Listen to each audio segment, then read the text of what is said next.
Good evening and welcome inside the GCU Soccer Stadium for tonight's matchup between the Colorado State Rams and the Grand Canyon University Lopes. I'm Kyle Borg alongside Jack O'Hara and Jack. The Lopes in the middle of a four-game homestand, and they started off 0-3. Well, it's been a tough road ahead so far for the Lopes, Kyle. 0-3 on this homestand, due in large part to the offensive struggles. If they can get things going tonight against Colorado State and find that spark plug, they should be just fine. Let's see how they can get a win tonight with the Sanderson Ford. 3 keys to the game. Well, of course, first you got to look at Lauren Garthwaite, because although she's given up 15 goals in her first 5 appearances this season, she's been a huge defensive attribute for Coach Leader with 23 saves. So if she can keep that Colorado State offense at bay, she should be just fine. And of course, third time's the charm for the Lopes. 2-1 lifetime against CSU. A win here tonight would not only be their third lifetime win against this squad, but it would end that 4-game losing streak and break away. The Lopes, if they can find a way to separate themselves from CSU tonight and find that open slot in enemy territory, they could find their way to a victory here tonight. We'll see if they can do it. Kickoff is right around the corner right here on GCU TV.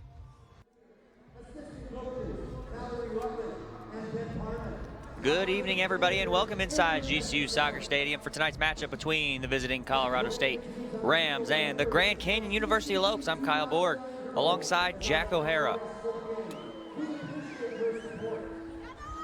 And we're going to send you down to the field for prayer and national anthem, and then we'll have the starting lineups. As we begin this evening's competition with the word of prayer, tonight's prayer is led by one of the members of the Lopes, a sophomore midfielder, number 23, Noah Johnson. Heavenly Father, we are so thankful for this wonderful day and this wonderful stadium to play in with this beautiful game, and we pray for sportsmanship and competitiveness from each team, and we're so thankful for the blessings that you give us, and we say this in Jesus' name, amen. Thank you, Noah. Ladies and gentlemen, please remain standing as we now honor America with the playing of our national anthem.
Thank you.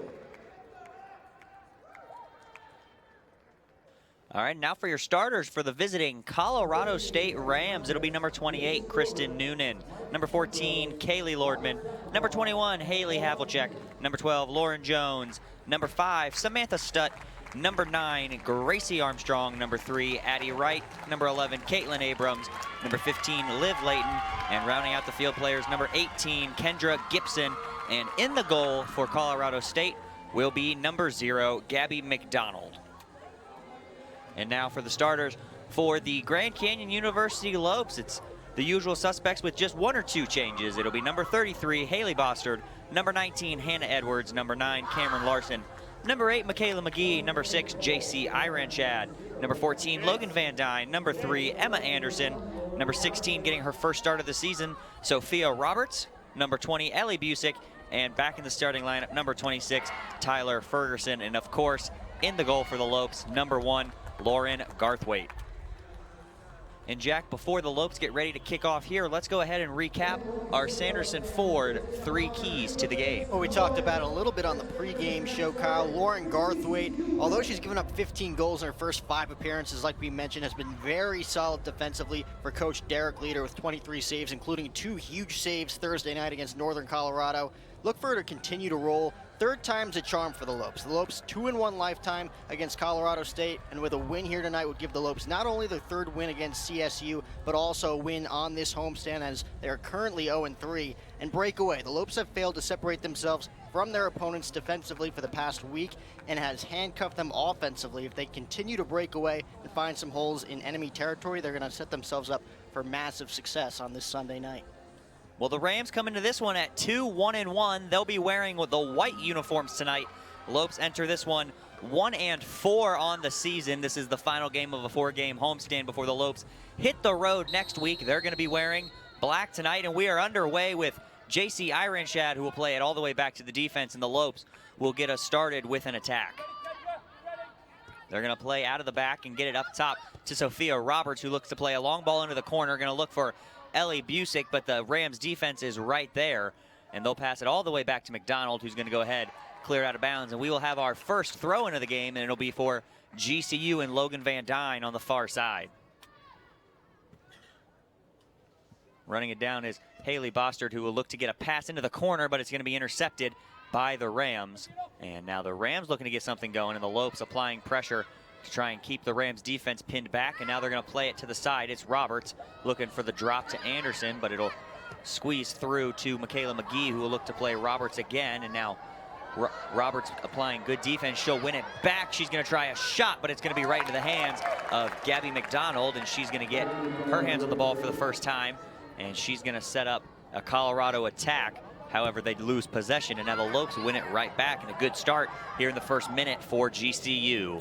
Well, this is what the Lopes need to do right off the bat, Kyle. Put pressure on CSU. And we saw it a few times on Thursday night. The Lopes going for the home run kill from the distance on multiple occasions. We saw, especially from Sophia Roberts, on more than one occasion. Right off the bat, setting themselves up for success offensively. And Colorado State trying to get possession for the first time tonight, but it's going to be a foul on Mikayla Mcgee, and now the Rams will have a chance to set up shop on the GCU half of midfield and start with their first possession, really, of the night. It's intercepted by Larson, and now she's going to start an attack. She will go ahead and pass it off, and now here come the Lopes down the far wing once more. Looking to squeeze that one through to Larson, and it'll be headed right back to Mcdonald, and she's going to set up the Rams with a quick rollout to her defense. And now Colorado State looking to get something going. Yeah, we mentioned in the three keys, Cal, 2-1 lifetime against Colorado State, but don't take them lightly. 2-1 on the season. Lopes with only one goal in the last week as they look to get on the hot hand offensively, like we mentioned. And here come the Rams. Offside flag goes up, and GCU catches a little bit of a break on that one. Good job by the defense to force the Rams offside, and now the Lopes will get a chance to send it back. And Jack, like you mentioned, 2-1 all time.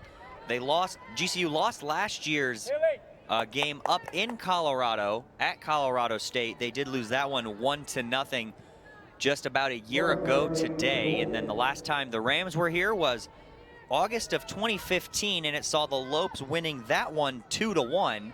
And they also won the first meeting back in 2013. So that's where we stand, and the Lopes looking to get their second win of the season here tonight. And it'll be a good one to do it if they can do it at home before they hit the road.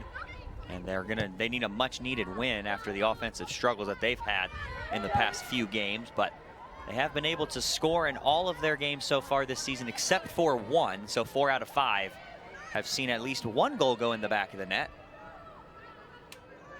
This is also a huge game for the Lopes, Kyle, trying to pick up this win, trying to go on the road on a high note. You don't want to leave this homestand going 0-4, would not set the tone going on the road.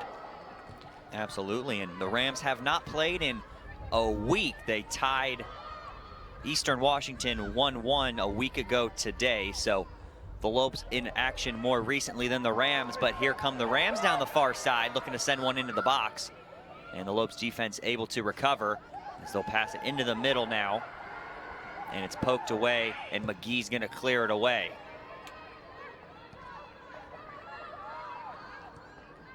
So the Rams will reset back at midfield on the defensive side, and now they'll play it up. The ball goes through the GCU defense. No Rams offensive attacker is going to get to it. And now Garthwaite touches the ball for the first time tonight, and she will set up the Lopes offense just 4.5 minutes into this one.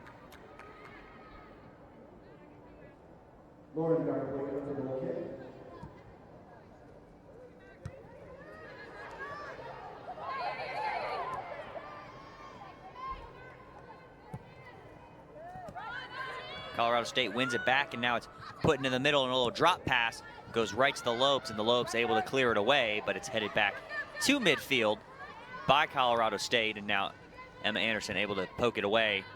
And Cameron Larson couldn't quite get to that one, but now good fight at midfield by JC Ironshad, and now Busick has it. She's going to play one through, looking for Robertson Larson, but Mcdonald able to clear it, but only as far as Emma Anderson, who heads it into space, but the Rams are going to get to it first, and now they're going to turn up the field.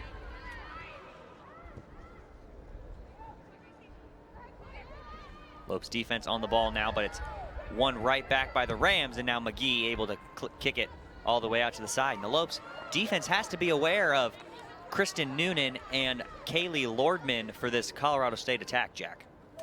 Well, both Kristen Noonan and Kaylee Lordman, big offensive attributes in this Colorado State offense. So definitely two key players to look out for on that side. Lauren Garthwaite, like we mentioned in the three keys, is a solid defensive attribute as a goalkeeper for the Lopes, and is a key part of this game, trying to break this losing streak.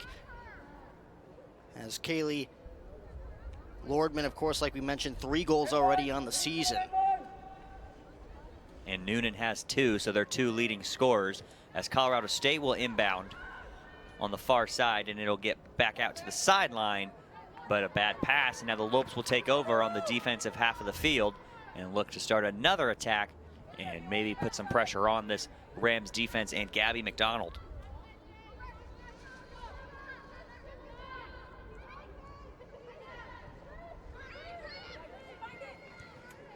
Colorado State with it back now, as the Lopes fighting to get it back in the middle of the field. They're unable to do so, and now they will start an attack, looking to play a ball through. They do, and now a shot away on the cross, but it'll get right to Logan Van Dyne, who's going to clear it away for a corner.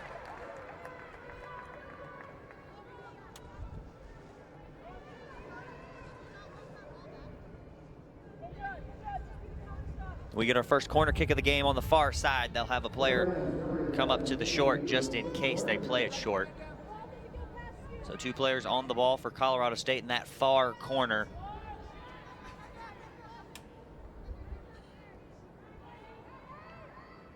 Ball played into the box. It'll bounce around, but a foul will be called, and the Lopes will get a chance now for a free kick. And Lauren Garthwaite will be the one to take it. A few key chances there for Colorado State, Kyle. First, on that goal attempt, just a little to the left side. You saw Lauren Garthwaite thinking about going after it, but there was another play on the other side that could have caught her off guard there. The kick goes far to the left, and then that corner kick opportunity coming away with the penalty, and the Lopes regain possession. So Garthwaite all the way to midfield and a little bit beyond, and now the Lopes on the ball. It's JC Ironshad, and now Ellie Busick applying pressure, and so will Ironshad. And Ironshad's going to get called for a foul. And there's a little bit of stoppage in play just now. A little late whistle, but Colorado State will start it again quickly. But now the referee will blow the whistle, as the last ball did not quite get all the way off the field before Colorado State played it. So now the Lopes will have a chance to catch their breath and reset their defense. You can only play with 1 ball, Kyle.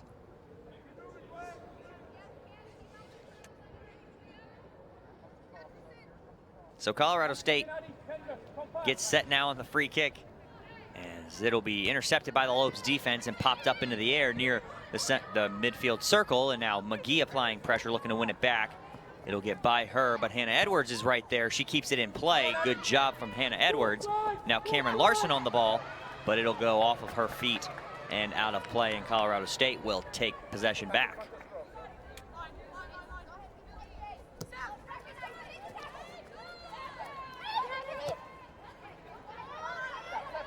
The Lopes applying pressure in the back, and Colorado State has to get it away, and they'll finally find somebody in the middle to relieve a little bit of pressure, but Ellie Busick right there to get it back, and now Mcgee on the ball. She'll take a little bit of a push and try and feed the middle, unable to do so, and now a long ball played onto the far side, looking to switch fields.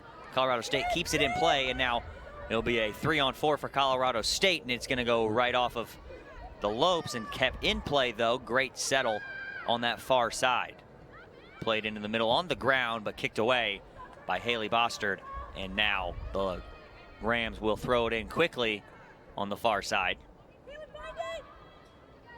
Lopes defense right there again, so another good start on the defensive side for about the 4th straight game. All of these homestands have started off well on the defensive end for the Lopes before teams have finally been able to find the back of the net. But now here comes Colorado State dangerously, but cleared away, and it'll get out of bounds. Well, you can honestly say the Lopes defense has been playing solid during the entire homestand. The one exception being Sunday in that 4-0 loss to San Antonio, but otherwise 2-1 losses to both UTEP and Northern Colorado in the past Thursdays. So you can't really complain on either side of the ball. The Lopes definitely just got to get their offense going. And the Lopes have definitely had their chances. As we talked to Coach Leader on Thursday, and he mentioned the chances that they've had. They've just unable and gotten unlucky and not able to put them in the back of the net. But sometimes that's just the way soccer goes. And if the Lopes can find a way to put more than one in the back of the net tonight, they're going to have a very good chance of winning this one. And it'll be very hard to beat Gaby Mcdonald, as now they're going to play Cameron Larson, who looks to run it down, but it's going to get out of bounds. And the Lopes will get a quick throw in as Coach Leader will toss it to Cameron Larson. And now here comes the throw in to Ellie Busick on the far side. She looks to cut middle. It's stopped for a moment. She stays on the ball, cuts back to the baseline. And now it will be played right into the hands of Gaby Mcdonald. And Gaby Mcdonald on the year, Jack. She's 2-1-1, so she started and played in every game and every minute for Colorado State so far through their first 4 games. She's got 1 shutout and has only given up 5 total goals with 22 saves. She's given up 1.18 goals a game, so she's very tough to beat. As Sophia Roberts dribbles that one out of bounds, just too big of a touch, and now Colorado State takes back over. Yeah, it's not too shabby, Kyle. I mean, the Lopes haven't really given her too much to work with so far yet offensively. Like we said, the offense still has to get going, but you can say likewise for Colorado State against Larson to Ironshad, and it's over top of the goal as JC Ironshad just misses the crossbar, and there's your first real test for Gaby Mcdonald. It was just a little bit too high. I spoke too soon. The Lopes inches away from getting on the scoreboard, as we'll take another look. Perfectly set up by the Lopes. Open opportunity there, just kicks it just a bit over the net. And that was the first real test for Gaby Mcdonald. As Mcdonald will send this one away to midfield, and the Lopes pop it up again, but now Colorado State able to get on the ball for just a second, as now they'll try and go with a foot race, and she's going to stay with it, and now looking to cross one into the box and get a chance of their own is the Rams.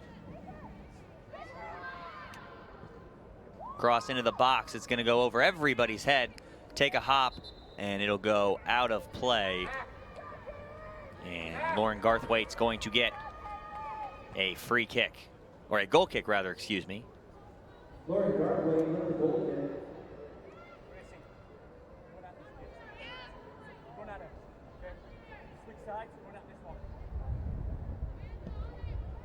So Garthwaite sends that one away to the midfield circle, and now Edwards able to get it all the way up to Ironshad, but now back to Colorado State.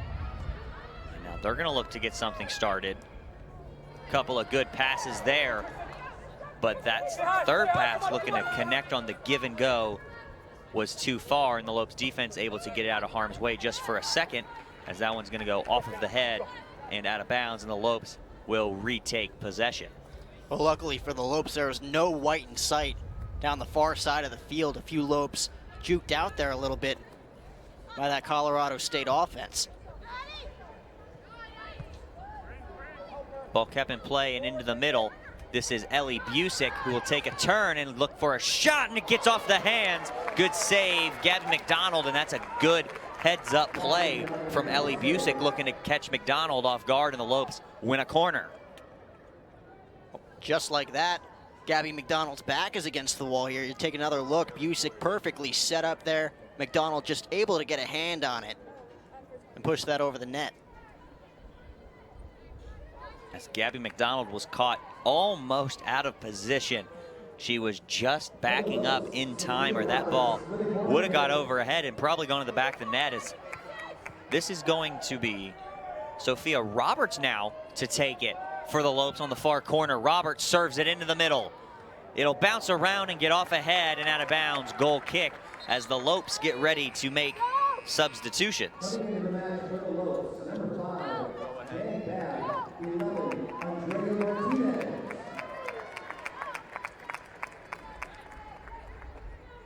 It'll be number 11, Aundrea Martinez, and number 5, Danny Babb, checking into the game for the Lopes for the first time tonight, 15 minutes in.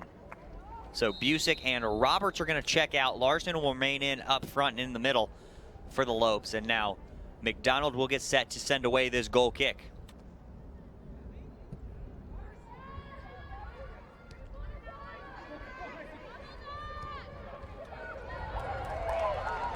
And now the Rams get a breakaway, and it'll be shot off the post. They are not going to say Garthwaite got a hand to it, so it did beat her, but it goes off the post out of bounds, and the Lopes will catch a break. Well, we'll see if Lauren Garthwaite got a hand on that as we take a look at the replay here. Lauren Garthwaite caught off guard just a little bit. As you could see there on the replay, she did not get a hand on it, just off the post. So Lauren Garthwaite dodging a major bullet there for the Lopes. And the Lopes are going to have to be careful of that speed that the Rams have up front. And now that one, Van Dyne will get set to throw it in.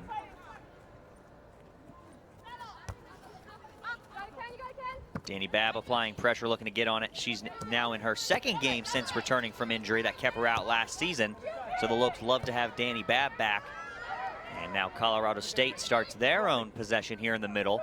And now they'll play it close here to Armstrong. Armstrong will take some space and look to get something set up.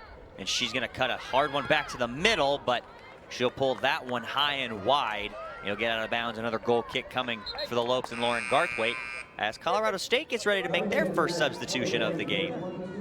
Well, we talked a little bit about it on the pregame show. Kyle, Lopes looking to separate themselves from this Colorado State defense. Gracie Armstrong for Colorado State doing an excellent job there, separating herself from the Lopes defense, giving her a chance for the kill there. Just could not make proper contact there against Lauren Garthwaite.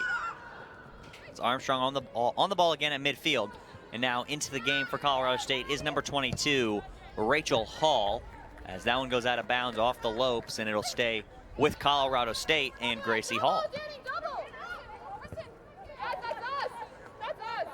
Out of bounds that time. Lopes will take back over in their own defensive half, and now they're going to throw it right to Danny Babb. Takes a big hop off her. She's able to fight through the Colorado State defense, and now the Lopes have it right back, and now they're with a little triangle passing in the middle of the field as Babb will send that one up and over, and then the Lopes get ahead to it with Haley Boster. But now Colorado State on it, sliding that one right into the Lopes defense, and now a big shot off the face of one of the Colorado State players. Now they've got their own attack coming as this is Noonan now crossed into the middle, but it's behind everybody as that'll get out of play, and Colorado State's going to keep possession, but not before another quality scoring chance, as that one was going to be set up by Kristen Noonan. Well, this Colorado State offense has been very impressive against this Lopes defense in the first 18 minutes.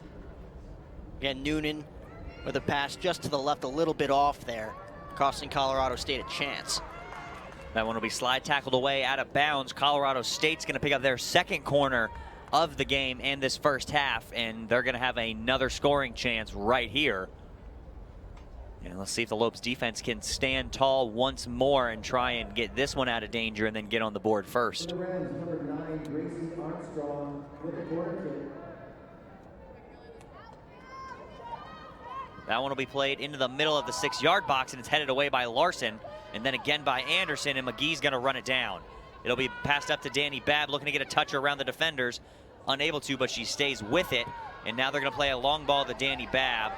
And she's looking to run it down. She's got speed. She's going to beat her defender, get in front, but can't quite get the ball as that one's going to deflect off of Danny Babb out of bounds. Colorado State throw. As Danny Babb did a good job to try and hustle to that one, just unable to get all the way around the defender, as that would have been a quality scoring chance. That's one of the things you can't teach, Kyle, speed. Danny Babb doing an excellent job right there, chasing down the defender and giving her a chance to pick up the score. As they'll look to play Larson in the corner, that one cleared away. Lopes are going to keep possession, and Larson's going to look to throw it in. She'll throw it in quickly to the middle. Is Danny Babb going to get a touch to the end line, and a shot goes just high of the goal and out of bounds, and now Mcdonald will have a goal kick. A lot of offensive opportunities early for both sides, and you like to see that from the Lopes after the first 3 games of this homestand, and really the first 2 games of their season when they went to Florida. They had good chances, and they're getting more and more as they already have 4 shots with 2 of them on goal, forcing Mcdonald to make 2 saves already. Well, it's very refreshing to see, but you can also say on the defensive side, Colorado State has been phenomenal offensively as well. The defense hasn't really stepped up within the first 20.5 minutes for the Lopes, which we haven't seen all homestand, again, despite that 4-0 loss on Sunday. So the Lopes defense looking to step up as the offense looks to get going. Ironshad's going to force a turnover. And now a quick whistle and a foul on Colorado State. That'll be their 2nd of the game, as they're going to set it up with Hannah Edwards, who's going to take the free kick right there at the bottom of the G in the GCU that's painted there at midfield.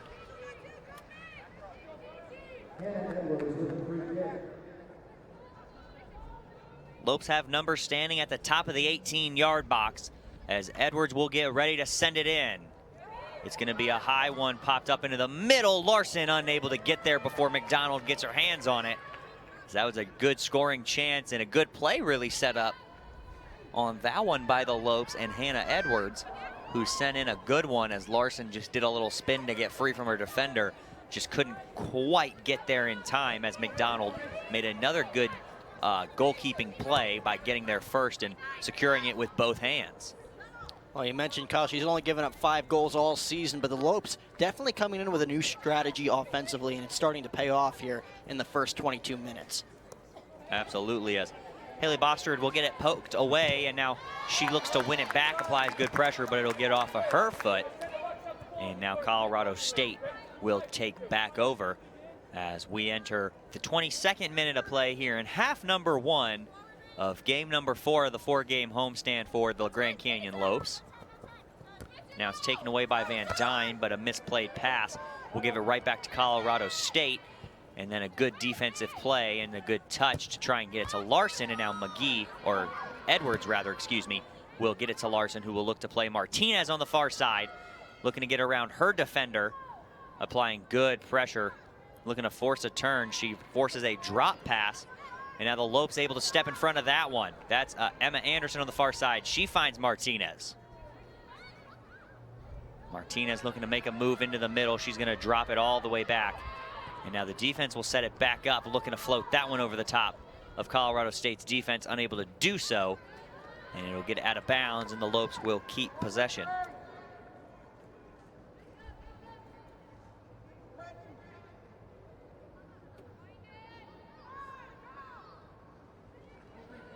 Thrown into the middle, and here come the Lopes. It's in the middle again for Larson. Larson will turn to her left foot. She's going to have a shot, and it's going to bounce right in front of Mcdonald, who has to scoop it up. And almost allowed a rebound to the crashing Danny Babb, but able to corral it, and then she will roll it out to her defense.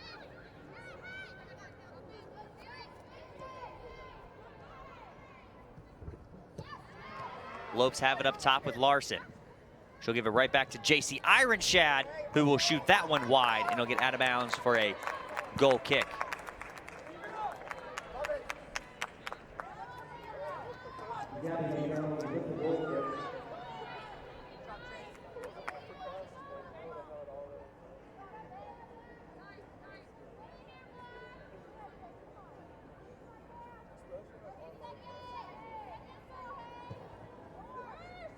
As Mcdonald will send it away, and it'll be headed up to Larson by Ironshad. And now Babb looks to get it back. Unable to do so, and now the Lopes will have to reset their defense as Logan Van Dyne applies some good pressure.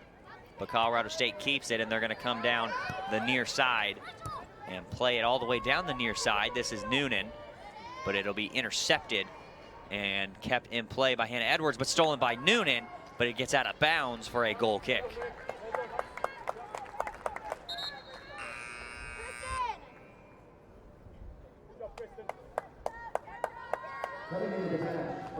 And we'll have a substitution now for Colorado State. Up front, it'll be number 27, Caroline Lucas, the freshman out of Louisville, Texas.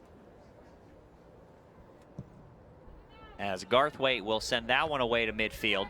It'll be headed up in the air by Colorado State, and then by Larsson looking to get it to Martinez, but she has it taken away. And now Colorado State will start something back at midfield. And on the far side, looking to play one through. But that'll be Tyler Ferguson on the ball, who will play it all the way back to Garthwaite, who has to clear it away quickly, as Colorado State was looking to attack again. Looking to play Larsson over the top. She gets through.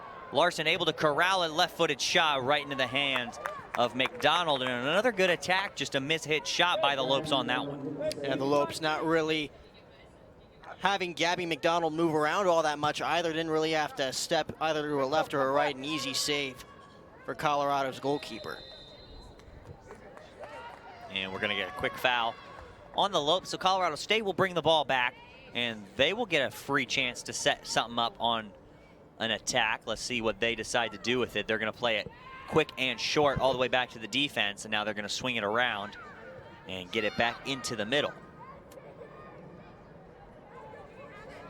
Good pressure applied in the middle again as Edwards right there, unable to clear it.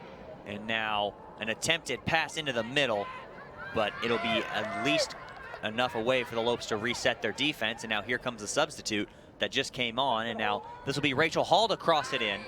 She will, it's behind everybody, and it's headed away by the Lopes as Mikayla Mcgee fighting to get the ball back, as they will force Colorado State almost all the way back to midfield. And then a long shot that's going to deflect off of Edwards, and Garthwaite comes out and kicks it away, and then Mcgee recovers and will clear it out of bounds, and the Lopes will have a chance to catch their breath, but only for a moment. But a great play by Lauren Garthwaite. Well, Lauren Garthwaite, like you mentioned, coming out from in front of the net there to get that stop. Very risky play there, as Colorado State could have easily taken a 1-0 advantage on that play.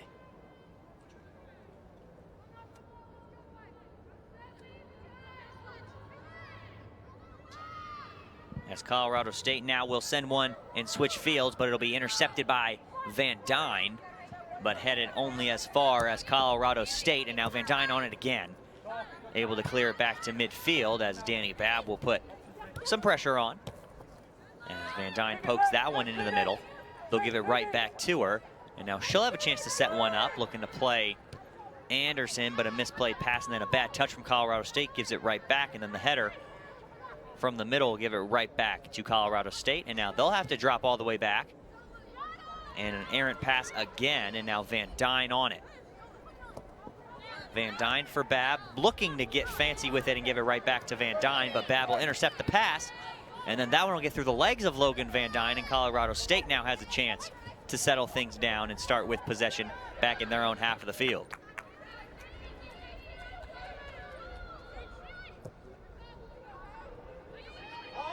That one will be a long ball played all the way back into the hands of Lauren Garthwaite, who will leave it at her feet. Now she's going to pick it up and will look to probably send this one long. She will punt it away, and it's a good one looking for Martinez. A little bit strong of a touch, but the Lopes have it at midfield, and then a long ball looking for Babb. Colorado State able to hang on to it in the corner, but cleared out of bounds, and the Lopes will take possession back over, and this will be Logan Van Dyne to throw it in now on the near sideline.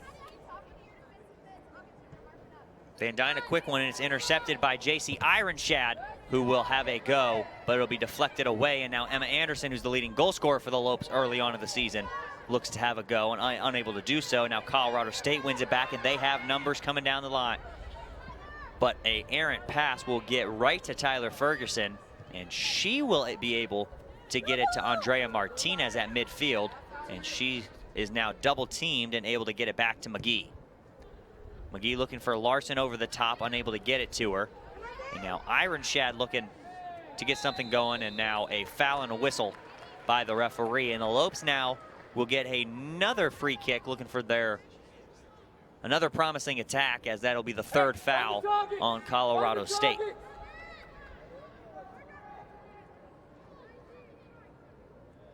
And not as many fouls tonight as the Lopes have had in the last 3 games, or really Colorado State hasn't had that many either so far. So a good game. Referees letting them play. Nothing too egregious has happened yet as the Lopes get ready to send it away. It'll be sent into the middle. Mcdonald is right there to pluck it out of the air, and she's going to roll it out quickly, but the referee is going to stop play and call the Lopes training staff onto the field.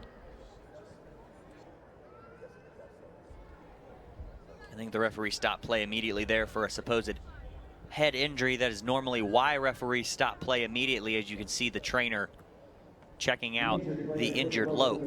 Well, just a sea of bodies there, Kyle, on that play. It would have been shocked if nobody got banged up on that play, so we'll see if she's good to go, as it looks like the training staff's walking off the field.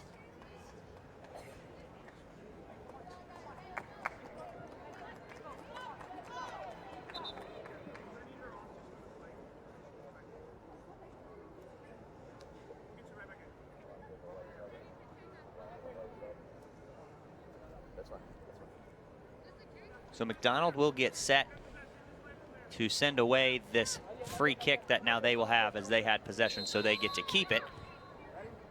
And Mcdonald will put the ball in play. And Haley Boster coming back onto the field after being checked out for an injury. So nice to see her back, nothing too serious, as she is now pressuring the ball, as it'll get passed onto this near side. And now here comes Colorado State, and a good ball fed through the middle, but poked away, and now a ball crossed back to the penalty spot, looking to get a head on it. Cannot. Lopes able to clear for a moment, but Colorado State back on the ball, and now swinging a miss by Haley Boster, and now she'll get it, and we'll get something set up for the Lopes, as Emma Anderson will send it long. Looking for Larson, and now Larson gonna keep pressuring Mcdonald, who will have to boot that one away all the way to midfield. Ferguson gets it out wide to Aundrea Martinez, who stays on the ball being pressured by Colorado State. Now a double team, and it goes out of bounds, and they will take possession. And now substitutes for both teams. It'll be number 2 for Colorado State, Alex Lanning. Number 2 for the Lopes, Hannah Nichols. Number 28, Sydney Torres.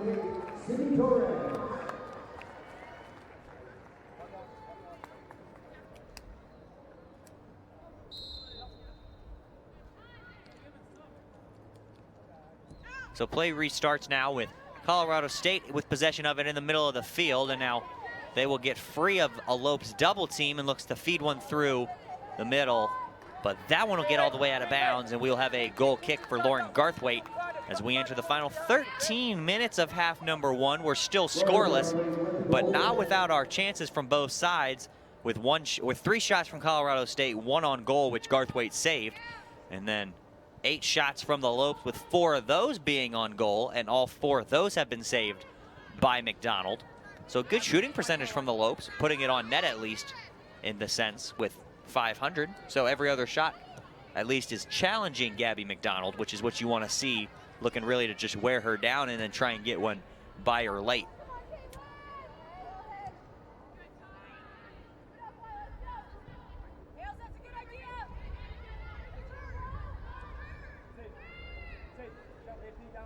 Remi Deutsch gets ready to check in for the Lopes as soon as they get the ball back, which will be right here.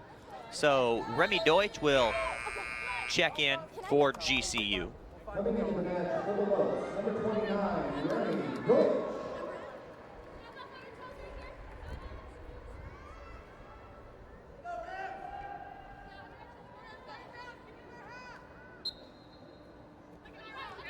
So Martinez will check off for Remi Deutsch. Larson gets that one through to Torres. Torres in the middle looking to find Deutsch now. Deutsch unable to keep possession, and now Colorado State will clear, but only as far as midfield, and the Lopes will keep it for a moment as Hannah Nichols will stay with the ball now, and now it'll get through, but Van Dyne running with it and will seal it off as Garthwaite comes out, and she will scoop it up. Well, that's the second errant pass to Kristen Noonan. Now Noonan having a chance down the near side to try and pick up a score, at least a chance to set up a score, but both passes is veering right past her. That one will get all the way back to Mcdonald. Deutsch pressuring, but Mcdonald gets it away, and then it's headed back into the middle for Torres. Torres will turn and have a go, but it'll go right into the hands of Gaby Mcdonald, and now Colorado State will get another chance to reset as they will also get ready to make another substitution.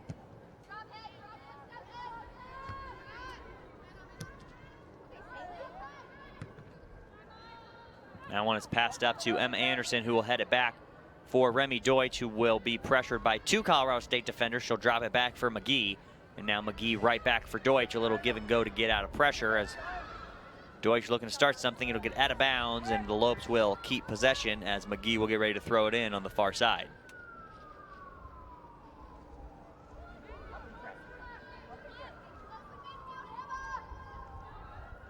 That one will get out of bounds off of Colorado State. Lopes with another throw in, as that one will be closer to the corner flag. Mcgee, a big throw, looking for Larson. It'll be headed away, but Mcgee will get it right back. Mcgee cuts to the middle. She'll cross one in. It'll be headed away. Now Colorado State with it, and good pressure from the Lopes, but a foul will be called on Tyler Ferguson. And Colorado State will start with it again, and they're going to go quick. Poked away, and now Deutsch on the ball. Deutsch looking to split two defenders. She does, looking to find Larson, unable to do so. And now here comes Colorado State with numbers. That pass a little bit behind, and Nichols able to clear it away.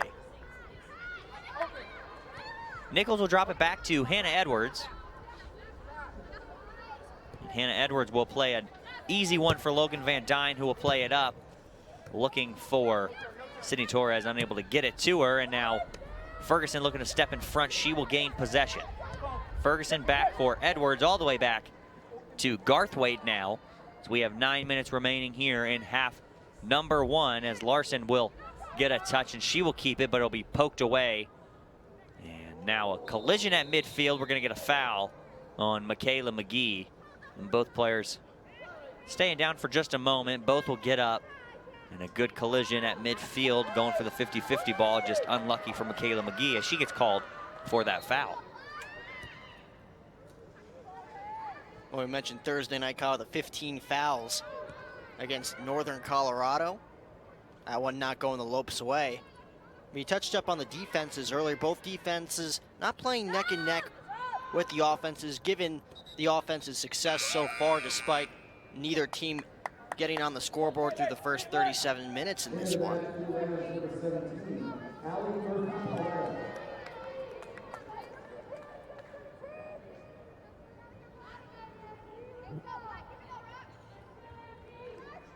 So Colorado State makes a substitution before their throw-in near the far corner flag, as now they're pressuring the Lopes defense. Long throw coming in. It'll get to Colorado State. Ball played into the middle, and it's kept alive, but poked away only for a moment, and now able to clear is Hannah Nichols, as Cameron Larson will look to run onto the ball. She is pushed off of it, and it'll go off of her, and Colorado State keeps possession.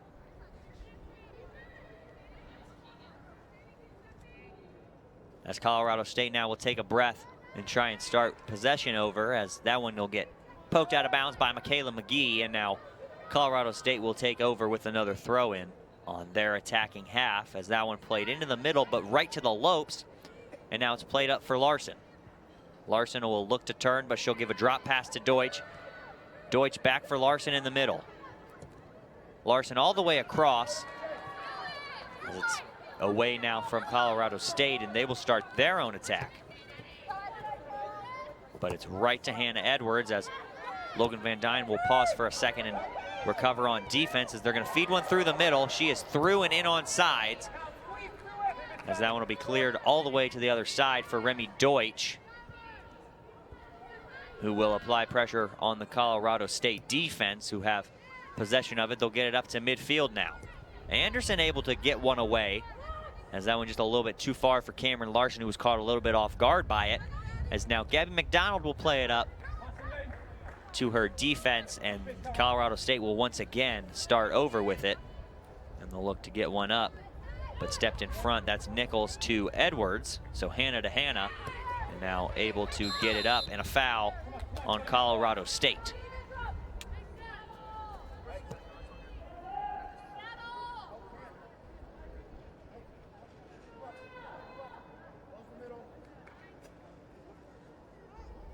Hannah Edwards will get set to take this Lopes free kick just beyond on their defensive half of the field, beyond the midfield stripe. And now Edwards to send it away. It's popped up into the middle. Anderson looking to stay with it. And Larson now unable to get to it, and a shot is away from Cindy Torres. And it'll be kept alive. And it'll be to Torres, who will get it to Van Dyne. Van Dyne into the middle, nobody home, and it goes right into the hands of Gaby Mcdonald. We've seen that a few times tonight, Lopes taking their shot, but once again, Gaby Mcdonald there not really having to move too much for that save. Lopes force a turnover now, and they get it back. Looking to start another attack. It'll be Van Dyne into the middle for Hagar. Raquel Hagar gets that one slide tackled away. Great defensive play from the Rams. And now they're going to look to counter. But that one is played too far ahead, and it'll be right to Mikayla Mcgee, who will have a chance to settle and turn things around for the Lopes. She'll play one up for Larson. Looking to get a touch to it. It goes over her head, and Colorado State gets it back with 5 minutes remaining here in half number 1 at the GCU Soccer Stadium. As Mcdonald sends that one up, and it's headed away by Mcgee. That one gets almost all the way into the corner, and Colorado State will have to pass it out of pressure, and they do. Good pressure from the Lopes again. And now a foul called and a hold on the Lopes, and that's a good call by the referee, as they're going to go quick. And now they'll settle it back down with a drop, and we'll play it up to their attacking players, and as it will get all the way back to midfield again. And now to the far sideline with it are the Rams, as now they get it into the middle, but it'll be taken away by the Lopes, and it'll be played up to Hagar, who will look to play Torres, but that one will get beyond Torres and out of bounds. Colorado State ball.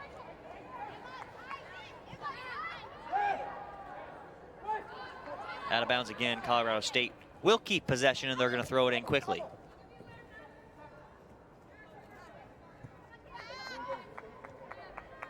Larson going to apply some pressure from behind, but it'll be turned over, and it's Emma Anderson at midfield. Anderson over to Deutsch. Here comes Remi Deutsch down the far side, but it'll be poked away, and will it stay in play? Colorado State does do a good job to keep that one in and avoid another Lopes throw-in.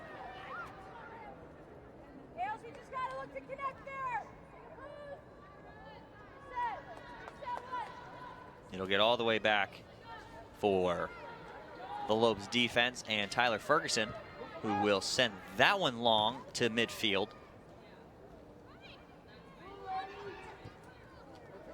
That one into the middle, but a turnover, and Colorado State will keep possession, and they will turn it up the field, looking to find a player on that far side, or the near side rather.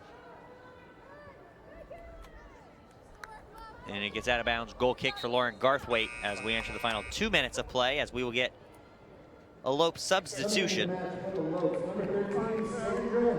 It'll be number 13, Sandra Hill, the junior out of Australia, getting her first action tonight. with 2 minutes remaining here in half number 1. So fresh legs in up front, looking to maybe spring Sandra Hill for a goal and take the lead into halftime.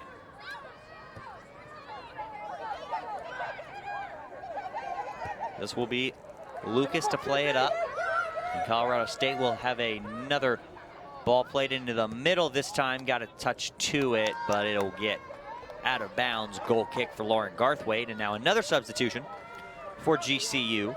It'll be Perry Belzer, number 21, checking in for the first time tonight. She's also going to go up front. So fresh legs up front for the Lopes. Coach Leader going with some offensive substitutions here late in half number 1. Final minute of the half as Garthwaite sends it away. And Colorado State heads it right back to the Lopes defense. It bounces around a little bit, but the Lopes able to corral it for just a moment. And now Lucas looks to turn past Van Dyne. She does, but now she has to get by Hannah Edwards, who does a good job of staying in front. And now a foul on Hannah Edwards, and now a quality position for Colorado State. Well, pending any late second heroics here from the Rams, it's been a very solid offense against a very great defense for both sides, as we'll see if the Rams can come through right here. The Lopes have everybody in the box to defend this free kick. That one will be played to the back post. It'll be headed down into the middle and cleared away by the Lopes. And now coming onto it looks to be Perry Belzer, but she won't get to it in time. She'll just be able to apply some pressure and look to force a turnover, but a good pass to Hall. And now Hall in the final 10 seconds is played into the middle. They have to get a shot away. They do, but it's going to go well wide. And I doubt Lauren Garthwaite is going to take the goal kick. She will not. So through 45 minutes of play, we have a scoreless draw here at GCU Soccer Stadium. In both teams, the offensive has been doing well, but so has the defense. Well, I just mentioned it, Kyle. Both Colorado State and Grand Canyon have been solid offensively, but their defenses have been better. So Lauren Garthwaite, like we mentioned in the pregame, was going to be a vital asset in tonight's game if the Lopes wanted to get back on the winning track. Hasn't really been threatened too bad in the first 45 minutes, but really stepped up, and the Lopes have been able to break away on offense as well, but so have the Colorado State Rams, as it'll be an interesting second half. That it will. We're looking for some fireworks. The Rams just have a few shots and the one save from Lauren Garthwaite, and 5 saves for Gaby Mcdonald on the Rams side. So the Lopes applying good pressure offensively, which is what you want to see, and we'll see if they can keep it up. We'll have more for you at halftime from GCU Soccer Stadium when we come back right here on GCU TV.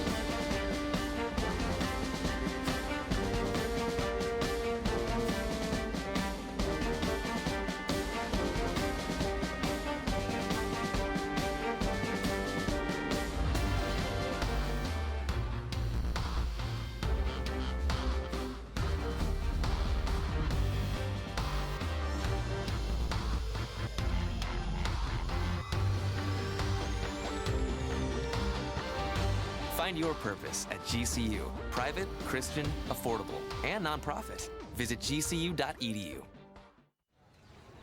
Hey, welcome to GCU. You're in Lope country now. What's that sound? We bring the thunder in the heart of Phoenix. All right, time to go. Beam me up, Scotty. I'm getting my master's in education online. I can't slow down time, but I do make my own schedule. Good thing too, since I'm a mom, wife, student, and teacher. The rest of my time, I make sure this house keeps rolling. Here at the Lopes Lab, when we're not contemplating the paradoxes of time travel, hey Mort, greetings. We're working on technology that will save lives. And robots. We're being hacked! Time to get to work. I'm defending against malware and hacker attacks. We need people who can outsmart the enemy. Oh, I got you now. And Here at GCU, we teach you to harness your passion, transform it into a career so you can help change the world. It's good to know. My passion isn't just in the classroom. It's also on the court. Game point. No pressure. Pressure! Let me tell you about pressure. When it's life or death, that's when the pressure is really on. Doctor, he's going into VFib. Nurse, get the crash cart. Clear! It takes grit and determination to lead a Division I team. Push it! Push it! But for some of us, it just comes naturally. When it comes to school spirit, we do it best. Lopes up. Lopes up. There's a thunder in all of us. Come find your purpose at Grand Canyon University.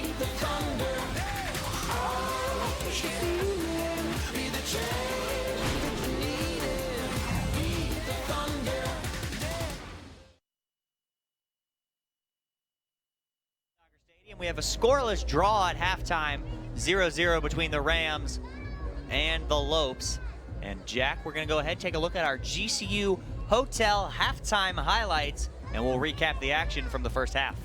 Well, we talked about it, Kyle. It's been defense, defense, defense in this one. Take a look here. Lopes looking for a chance early, right over the net there. As you can see, Gaby Mcdonald trying to get a hand on it. Another opportunity outside the box. It's probably the one mishap in this one so far for the Lopes offense. As you can see there, Lauren Garthwaite dodging a massive bullet there. She comes outside the box here for her first and only save of the night. But we were talking about offensively, the Lopes having a lot of key shots outside the box, trying to get inside the box here in the second half, trying to come away with their first victory on this homestand. Absolutely, and you talked about the shots from outside the box. It'd be nice to see them get further inside the box as the Rams have had. So tale of two separate offensive strategies and attacks so far. And let's go ahead and look at our halftime stats brought to you by Canyon State Credit Union. Both teams scoreless, but the Lopes have the advantage in shots and shots on goal with 9 and 5, and then the Rams with 5 total shots and one of those on goal. However, Mcdonald with 5 saves to Garthwaite's 1. Both teams have only been offside once, so way to stay on side. Good attacks come when you stay on sides. And then the fouls, 6-4. Lopes have more than Colorado State does, but that is how that goes sometimes. Not too many fouls on either side. Nothing's really stopped play.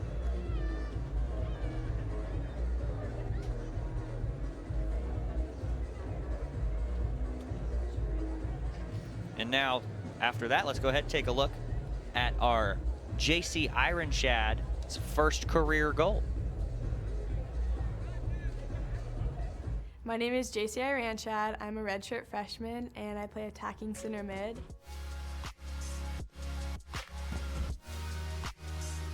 It was on the home opener, and one of my teammates had the ball, and I was just hoping she would cross it to me because I knew I was in the perfect spot, so I was hoping that she would, and after she did, I was like super happy because that was exactly what I was hoping would happen.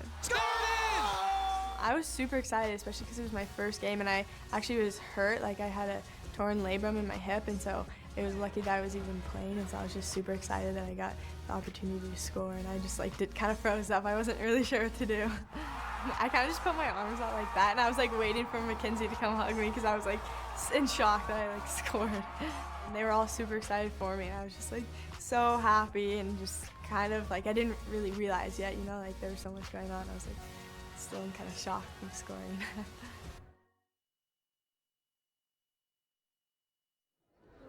That was JC Ironshad's first career goal at GCU. Those came last year's home opener against Houston Baptist. That was assisted by last year's senior Mackenzie Cook. She's no longer with the team as she graduated, but JC Ironshad, 1 goal last year. She's already got a goal this year. She'll look to keep it up. She's had a couple shots here tonight and some good quality chances. And of course, that goal on the season came Thursday night in the 2-1 loss to Northern Colorado. But right now, let's go ahead and check out the upcoming schedule brought to you by BSN Sports. Well, men's soccer returns back home Thursday, September 12th, home against Oregon State at 7 p.m. We'll be on the call for that one, Kyle. And women's volleyball also kicks off this week, their first home game of the season. with the first game of the GCU Invitational Friday, September 13th against Eastern Washington, and at 7 p.m., followed by a match against UC Riverside at noon on Saturday, the 14th. Men's soccer on the road tonight at Santa Clara. They lost on Thursday night to number 8 St. Mary's, up at St. Mary's, just 1-0. So a good showing against the 8th best team in the land. They're going to look to get a win here tonight and then come back home and go to 2-0 at home, as they won last week in the home opener against Northern Kentucky 3-0. So a good showing from them early on in the season. And then, of course, volleyball. They're off to a hot start, Jack. They're 5-1. They've been on the road for the last 6 matches, but they have really turned a page in the Lopes volleyball coming into the season hot.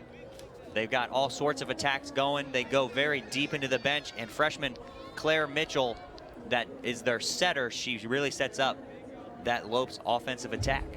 Well, it's going to be an awesome homecoming, Kyle. Huge win against Rutgers last week as well, 5-1 coming into this homestand. The GCU Invitational kicks off. It's going to be fun.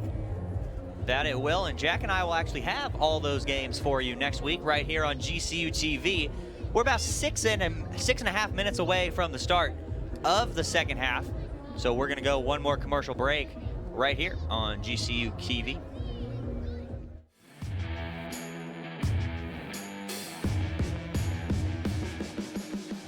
We fell short of what we wanted to do at conference, and so that's what we're really striving for this year. We did hit some big goals last year. We podiumed at some of our invitationals. Our men beat ASU last year for the first time. As we've gotten better as a team, so is our conference, and so we just really want to strive to podium this year and execute on the right day. Elizabeth has been a huge part of the building this program. Very talented high school runner, has dealt with some injuries and setbacks, and has come back and each time and been stronger. She's coming into her senior season very fit. She leads by example. She does everything you ask of her. She'd run through a brick wall if you ask her to. I'm just looking forward to her having a strong year in both cross country and track, and help lead our team to our highest finish yet. You know, we have a young team on the men's side. We have 12 underclassmen and 7 upperclassmen. We have a lot of depth, and our pack could change, like those finishes could change any meet. Right now, Jacob Lewis, who redshirted last year, looks very fit. We have a very strong recruit, Rylan Stubbs, who is one of the top recruits in the country, and he's looked really good in the first few workouts, and we just have to see what happens in the next 4 weeks and who wants to help lead the team. We're looking to improve off of last year throughout the season. We're setting ourselves up in these early races to execute at conference meet and regional meet and have our best finishes at both of those races. I'm Jeff. I'm earning my Bachelor of Arts in Christian Studies online from GCU. I'm a working professional. I've got a job that demands 40 to 60 hours a week from me. Because of the online structure, I can still get things done. It allows me to knock out courses when I can. The fact that I'm about to graduate, I feel like I achieved something that I never thought I was going to be able to. Find your purpose at GCU, where advanced technologies drive education. Private, Christian, affordable, nonprofit. Visit gcu.edu/online. Wait, let's actually do it right. Hi guys, what's up? Have you guys ever heard of Ask GCU? I have heard of it. I have before, yeah. What is your favorite Ask GCU episode? Why I should go to GCU? Probably the best food place. You know, we all love food. Yeah. So probably that episode. What's the best way to drink a stampede? Go-karts. What is your favorite Ask GCU episode? All of them. Thank you. My favorite episode is probably where they asked about the Chick-fil-A line. The breakfast one's pretty good. The one where you guys talk about the best places to have breakfast on campus and everyone said Chick-fil-A. That's the best breakfast I've ever had. The Welcome Week episode. The Welcome Week one, that one's really clutch. The Welcome Week, where Brittany jumps around into people's cars and asks them questions. Remember, kids, don't get into people's vehicles. I just really like you guys. I just like it when you're in it. You too. Tweet hashtag AskGCU to get your question featured.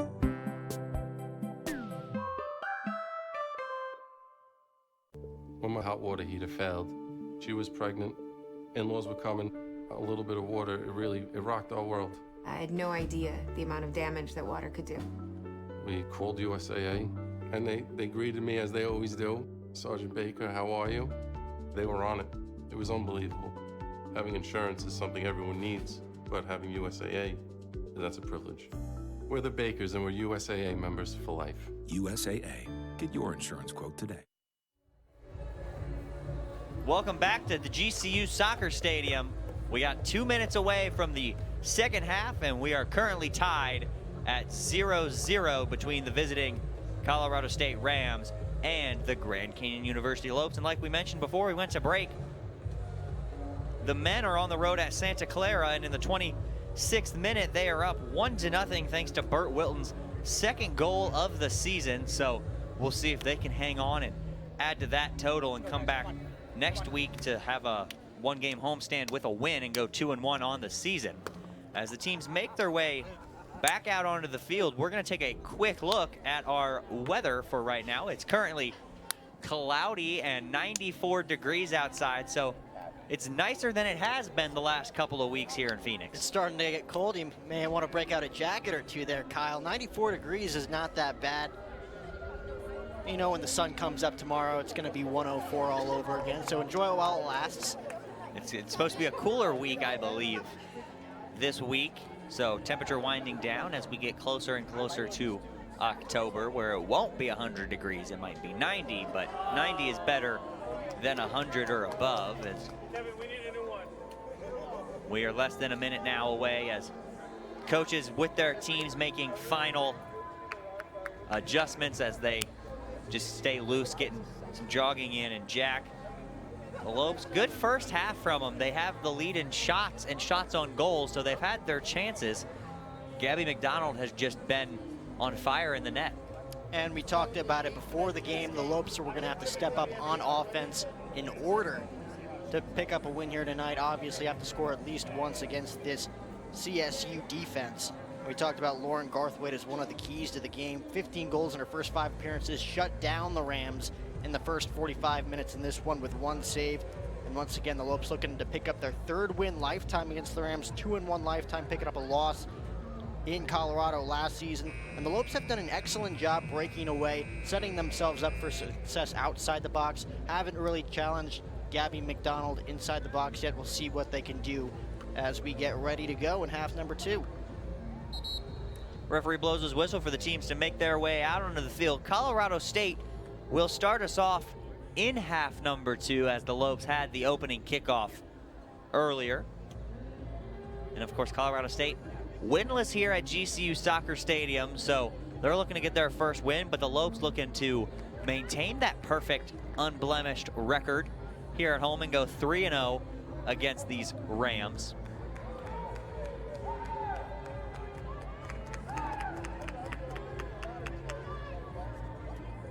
As you see, the coaches right there getting ready to break the huddle with the GCU team, getting fired up for this second half of play. And we'll see if we can get somebody to break our scoreless tie as the Lopes take the field first, as Colorado State getting ready to come out onto the field.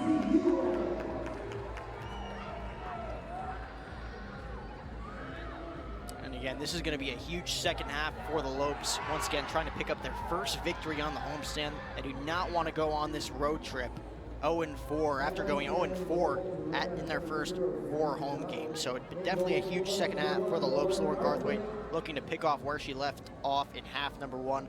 But again, that offense looking to salvage Gaby Mcdonald here in these last 45 minutes. Lopes are going to hit the road for 1 game. After this one, they're going to go to Santa Barbara as Colorado State will close out their 3-game road trip tonight, and they will finally head back home for a couple of games. As the referee gets everybody set, both teams on the field, goalkeepers are in their respective boxes. They've switched ends, and now just making sure we have the right number of players on the field.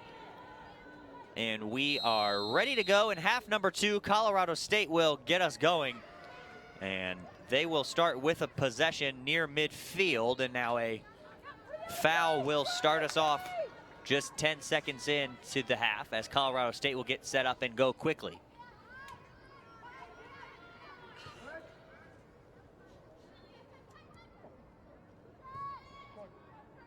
That one played all the way back to the middle of the defense, and now they will look to play one up top for Noonan, but good defense by the Lopes, and now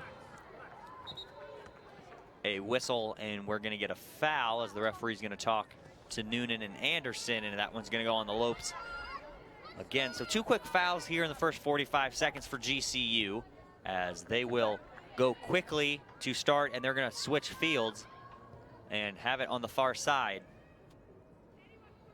Well, we talked about the lack of fouls in the first half, only 9 combined on both sides, two fouls within the first 10 seconds here in half number 2. Lopes intercept that one and send it long, but right back to Colorado State. And now Cameron Larson will look to get her first touch of half number 2, unable to do so as Colorado State will keep possession and start passing it around in the back.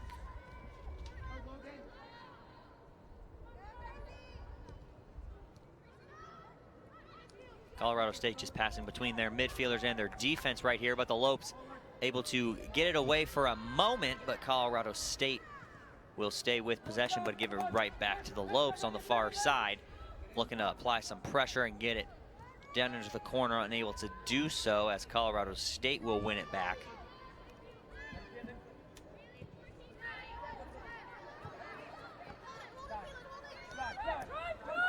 And now Colorado State will start with it. That's Abrams who will pass one up all the way over to Noonan, but it'll get through the legs of Kristen Noonan, and the Lopes will take back over deep on their defensive side. And Kristen just unable to time that one up. Beautifully executed by the Rams offense, trying to set themselves up for a score. And Noonan unable to make contact with that ball whatsoever.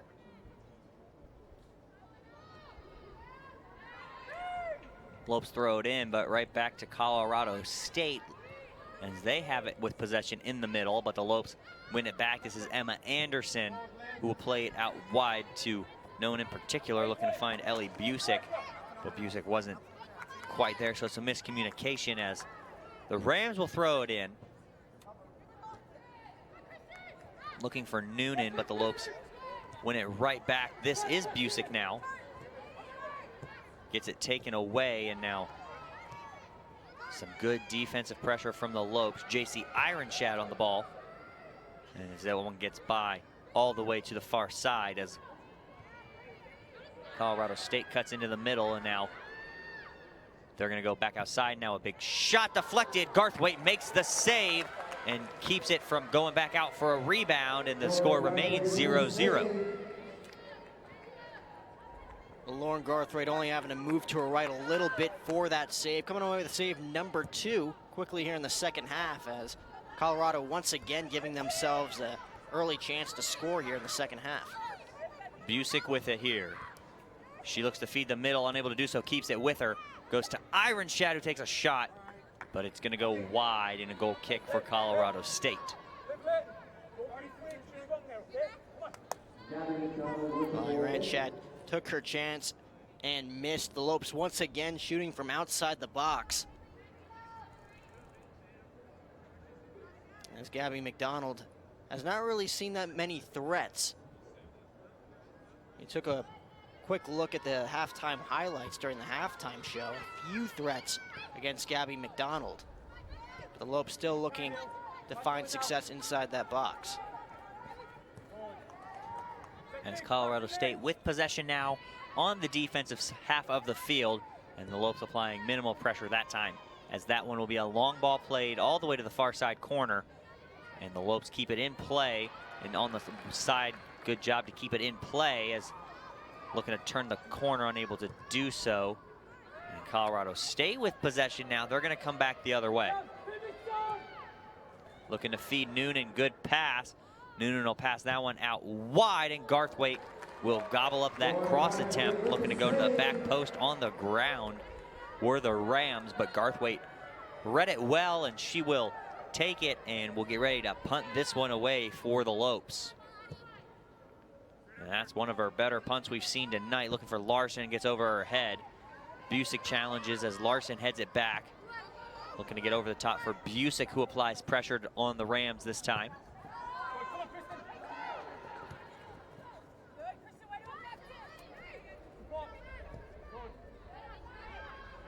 That one all the way back now to Colorado State's defense. And they will get it going, looking for Noonan again, but good defense from the Lopes, and now they're going to start an attack. Long ball into the corner, looking for Roberts, who will be unable to run it down. Lopes are going to get a corner. It'll be just their second corner of the game, as Emma Anderson's going to run over there to take it. Well, we just talked about the Lopes trying to get a shot off from inside the box. They'll get a chance here with this corner kick. See if Emma Anderson can set her team up for success. You see Sophia Roberts lining up right in front of Gaby Mcdonald as Emma Anderson gets it set on the far side corner. There's the look at Emma Anderson.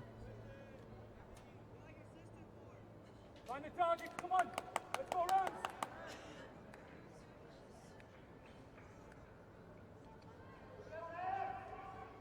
Anderson puts her hand up, and she will send this one away into the middle of the 6-yard box, and it's batted down, and Mcdonald's going to get on the rebound before anybody from the Lopes can get there, and she's going to roll it out quickly and look to start a quick counterattack. But the Lopes are going to get it back into the middle. Colorado State gets a steal, and now here come the Rams. This is Noonan now on a turn. Noonan drop pass back now, looking to set something up. They're going to look for Noonan again, but it'll go over everybody's head, out of bounds. Goal kick for the Lopes and Lauren Garthwaite.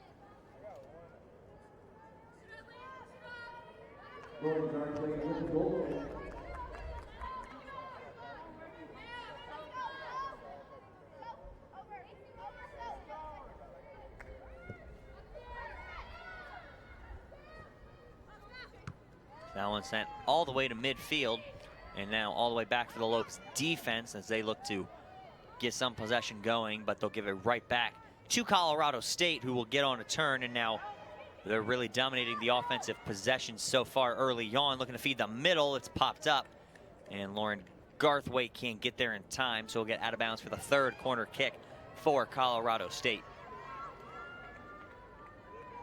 Well, that was a nice feed by Colorado State. Just a little too much oomph on that pass as it deflects out of bounds, as we'll see yet another corner kick here from the Rams. And still looking to get on the scoreboard here. It's been more of the same here in the first 8 minutes or so in half number 2. A very good offense going up a very great defense. Liv Layton will serve that one up into the middle on the, looking for that front post shot attempt, unable to do so, cleared away, and now she'll send it right back into the middle. That shot gonna go just wide of the post, so a goal kick. That was a good settle, and a volley from Colorado State just couldn't quite test Lauren Garthwaite from just outside the box.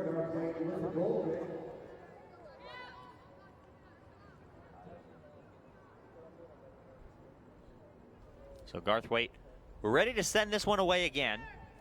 That one will get to midfield, and the Lopes pop it up, but it'll go right to Colorado State, but back to the Lopes, and now a missed touch. And now the Rams get it back, but it'll be cleared away by Hannah Edwards and out of bounds. And Colorado State will have a throw in. They're going to throw it into the middle, but the Lopes defense right there. And now they're going to start a counterattack, but an errant pass looking for Busick will find Mikayla Mcgee, and now she'll go over the top looking for Ellie Busick, but it's read well by Colorado State. And now the Lopes applying pressure once again. Anderson looking to win the ball back from behind now. And now, instead of a foul, the referee's going to keep the ball with Colorado State. Or no, he will. Yes, it will be a throw-in for Colorado State. They're going to throw that one into the corner. That'll be Noonan with it now. She's going to cross one in for the back post. but it'll bounce by everybody, and the Lopes able to get it just out of danger for a moment. And now it'll get to the far sideline, and they'll keep it in play. They're going to look to play over the top, looking to get for Busick. It gets through. Here comes Ellie Busick. She gets a shot, and it'll get deflected out of bounds for a corner, and another good attack for the Lopes.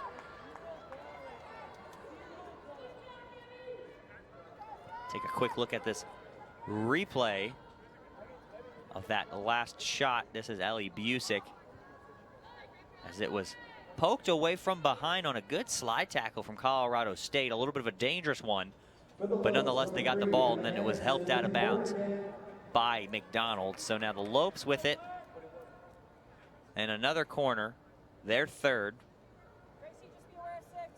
and another quality chance coming off the right foot of Emma Anderson. Hand up, she's ready to go. She'll send that one high into the middle of the box. It bounces down and around. It gets out of play into Ellie Busick, who still has it, looking to beat her defender in the middle. She's going to take a big left-footed cross in, and it'll be headed away on goal, but it'll get out of bounds, and a goal kick. Hey, come on, Lopes, come on. Keep the tempo. Keep the tempo. Well, the Lopes making Gaby Mcdonald sweat just a little bit on that last possession with 2 opportunities, both in the box, but as you can see here, McDonald setting up to kick it back to midfield and giving the Rams one more opportunity here, as we are about 11 minutes in the second half.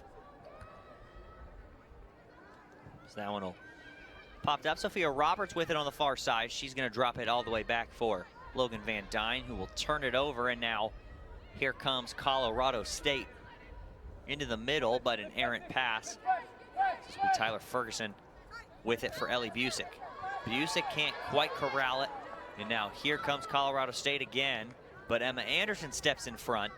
She'll take it back, and now play for Mikayla Mcgee here on the near side, who's going to send that up for Larson, who pops it up on the header for Busick, who's going to chest that one down. And now that one will be played into the middle. Busick able to step in front.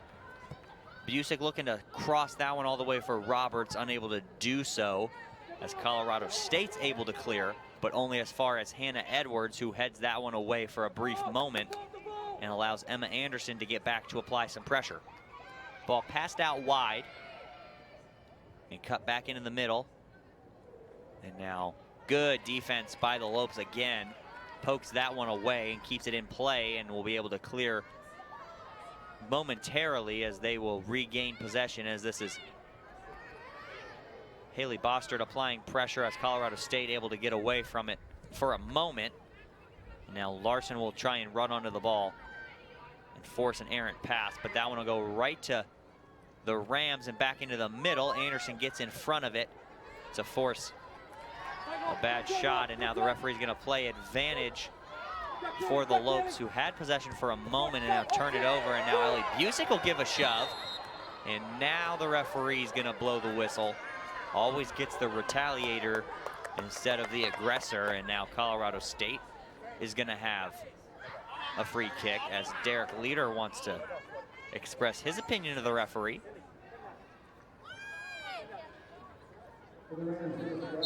Now the fourth official going to come over and just talk to the Lopes assistant coaches as both teams get ready to make substitutions on the next dead ball, as here comes Colorado State. That ball get into the middle, and a backheel pass just behind Noonan. And the Lopes will get it away to midfield and Cameron Larson. That one over the top, looking for Busick. Will she be able to keep it in bounds? She will. Good job from Ellie Busick. That one will get poked away, and now a throw in. As Colorado State substitute will have to hold for another moment. And so will the Lopes substitute, as that one will be thrown in quickly, and now back out for Mikayla Mcgee. Mcgee sends it into the middle. Mcdonald right there in a collision by Cameron Larson, but no harm, no fouls. The referee just telling everybody to be careful around the goalkeeper. Well, that could have been a very, big game-changing play for the Lopes. Cameron Larson trying to cut off Gaby Mcdonald at the very last second, as Mcdonald was just barely able to come away with the save. Looking to feed that one through for Sophia Roberts, can't quite get it to her.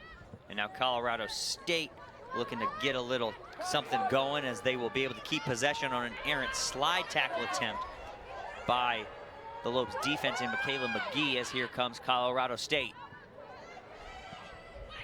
That one will be deflected back to the top corner of the box, and now Anderson's gonna boot it out of bounds. Good play by Emma Anderson just to calm things down, as Sandra Hill will get it ready to check in for GCU. And returning also for Colorado State will be Caroline Lucas.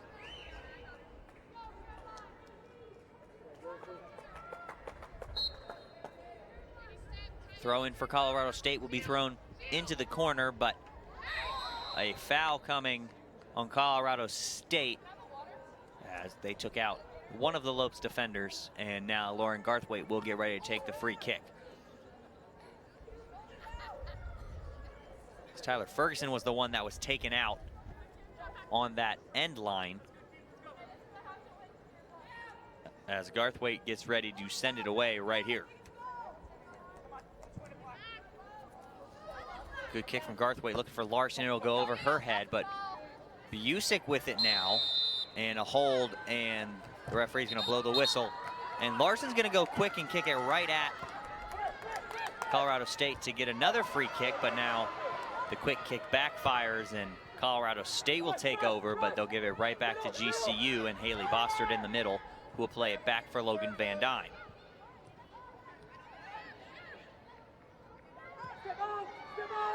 That one played for Ferguson in the back. Ferguson looking for Ellie Busick, but it won't get over Colorado State's heads, and now a good steal, and Busick will apply pressure along with Cameron Larson, and that one will get dropped farther back onto the Rams' defensive side, and they will keep possession as they have for the majority so far of this second half. Well, like I mentioned before, Kyle, both defenses and offenses playing to the best of their abilities like they did in half number one. You saw right there Colorado State trying to regroup, trying to refresh, try to strategize what they're going to do there before it got stolen by the Lopes. With the Lopes defense playing a little bit more up here in the second half on the Rams. No foul called there. Anderson gets it through. This will be JC Ironshad who's going to send it across for Sophia Roberts, who stays onside, says the assistant, but a big touch to the end line will get out of bounds, and a goal kick coming for Colorado State, as the Lopes will bring back Danny Babb and Perry Belzer. Coming into the match for the Lopes, number 5, Danny Babb, 21, Perry Belzer.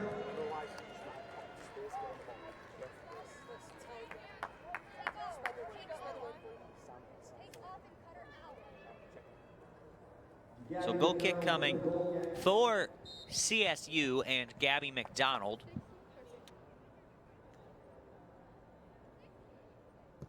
McDonald sends that one away. It'll get over a couple players' heads and now bounce around, and the Lopes double team looking to force a turnover. Gets back to the Lopes at midfield, and now they're going to play it back to their defensive end, and now it's a foot race to the ball. The Lopes will win it, and it'll get back to Garthwaite.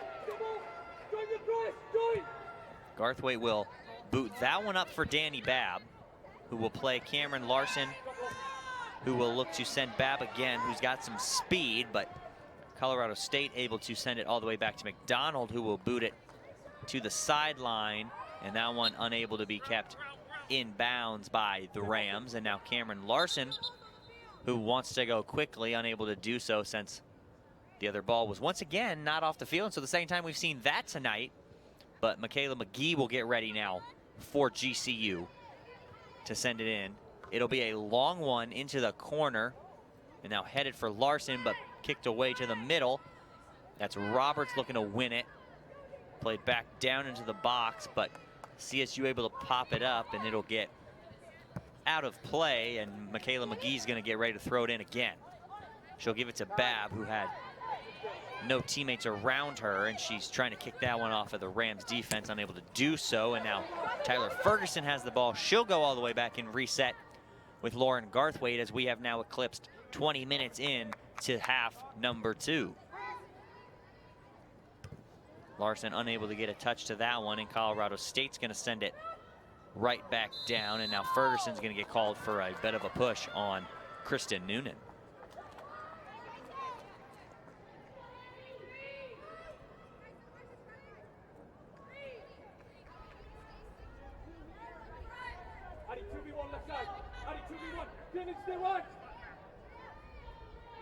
So Addie Wright will be the one to take this free kick for the Rams. Lopes will go with a 3-player wall as Garthwaite directing her team, and now Addie Wright is going to play a short one out wide. Good win by the Lopes defense, looking to find Danny Babb, but a good step by Colorado State to win the ball back. Now they're going to look to keep pressure on, and now a foul coming on Danny Babb, much to the disappointment of the Lopes bench.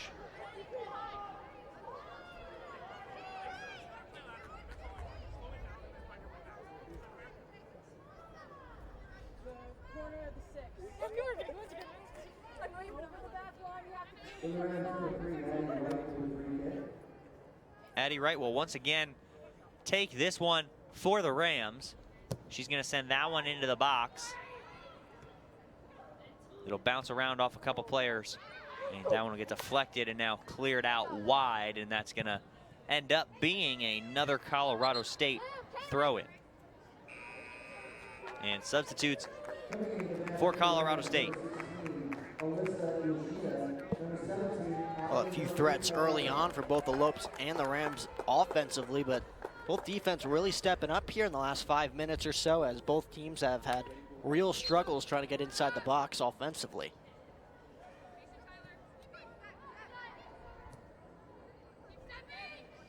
So now across into the box, looking to go back post, headed away by the Lopes and get it out of danger momentarily, as Colorado State will stay on it and play it back up to the top corner. Now a ball played back in, popped up. Garthwaite looking to get on it.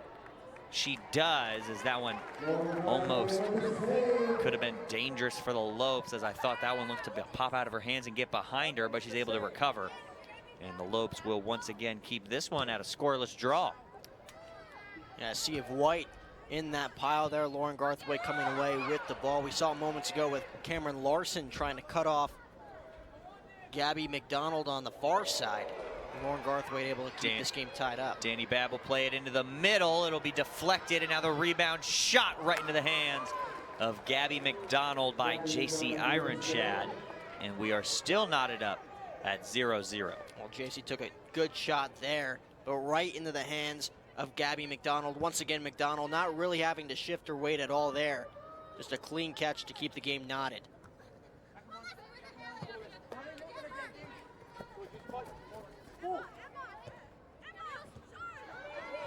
So now the Lopes able to win that one back, and they're going to look to start something going once again, as that one gets by Danny Babb to the Rams. And now they're going to start it out of the back, and now the Lopes looking to apply more pressure, as that's where they had success when they did that in the first half. So Mikayla Mcgee now with it. She's going to play it all the way back for Hannah Edwards, who will give it to Tyler Ferguson, who will have to play that one up. It's going to get over the head of Danny Babb as Cameron Larson comes on to it, but it's cleared away. And Colorado State has it, looking to turn.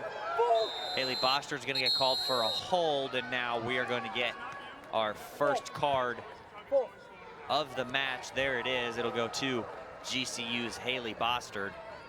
And in the 69th minute, that is where our first card happens. After foul number 18 between both teams, we finally get one. Well, 9 combined fouls in half number 1. It was a clean game in the first 45 minutes. 9 fouls in the first 24 minutes of half number 2. So Addie Wright sends that one away, but the referee needed a little bit of more time.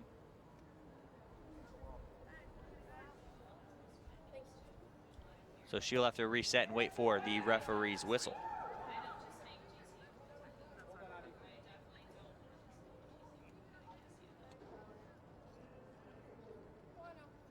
So now Addie Wright gets ready to send it away for Colorado State.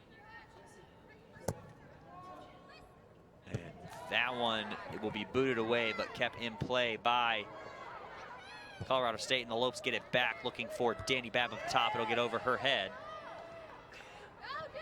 And now JC Ironshad on the ball, looking to start a break for the Lopes. She'll play it out wide for Cameron Larson. Larson's gonna cut back to the middle. Looks to get a shot away, bumped off the ball, and Colorado State's defense stands tall once again. But the Lopes win it right back, and now it'll be played for Larson in the middle. That one will be taken away by Colorado State. Now they're gonna start a break.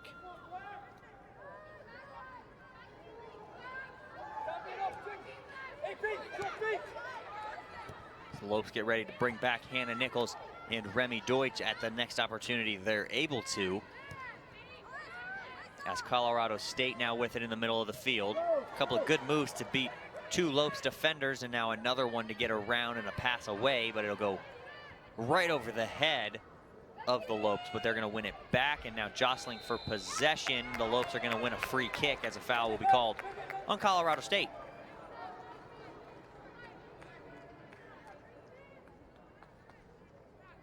"20 minutes remain here in half number 2 of this 0-0 tie between the Rams of Colorado State and the Lopes of Grand Canyon, as Sandra Hill sends that one away, got a touch to it, and the offside flag is gonna go up. And they're going to keep play going as Gaby Mcdonald has possession. She'll boot it away. That one kept going because Gaby Mcdonald did gain possession. The Lopes had no clear advantage, as the assistant did have his offside flag raised, and I think Colorado State wanted the offsides, but referee says he saw it and allowed play to continue because Gaby Mcdonald had it. As they're gonna play a long ball now. It'll get through, and good defense by the Lopes, no foul. Great defense by GCU, and they're able to clear it away for Danny Babb. As Babb's momentum takes her all the way back, and now a turnover.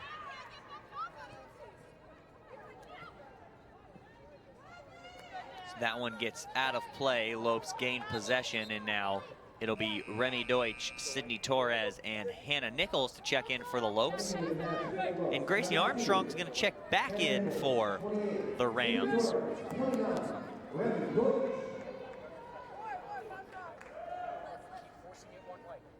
In for the Rams, number 9, Gracie Armstrong.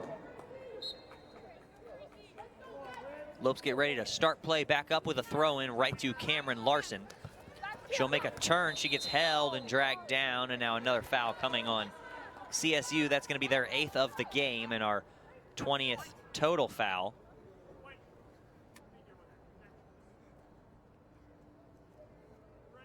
For the Lopes, number 8, Mcgee with back it up. Let's go. Keep going. Mikayla Mcgee gets ready to send this one away, as we're going to get Tyler Ferguson now will send that one into the box. It'll get over everybody's head right to Sydney Torres, who takes a touch and sends it back up top for Larson. Larson looking to get it to her left foot. She does, and now look to cross that one in / get a shot away, but unable to quite turn around on that one, as that one will get away from her, and now Colorado State will break free, but cleared away by Sandra Hill. And now Colorado State back on possession.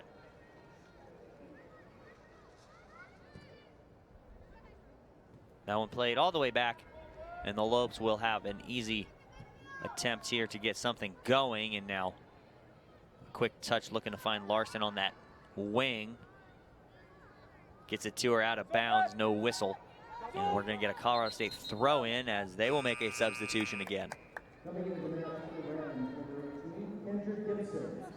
This will be number 18, Kendra Gibson, checking back in for CSU.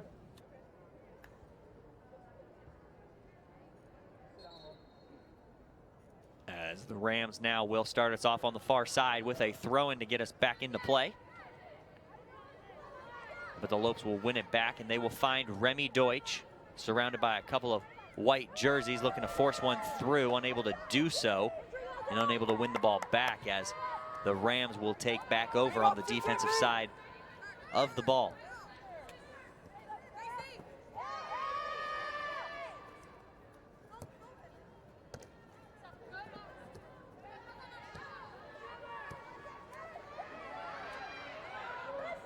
Colorado State now has the ball.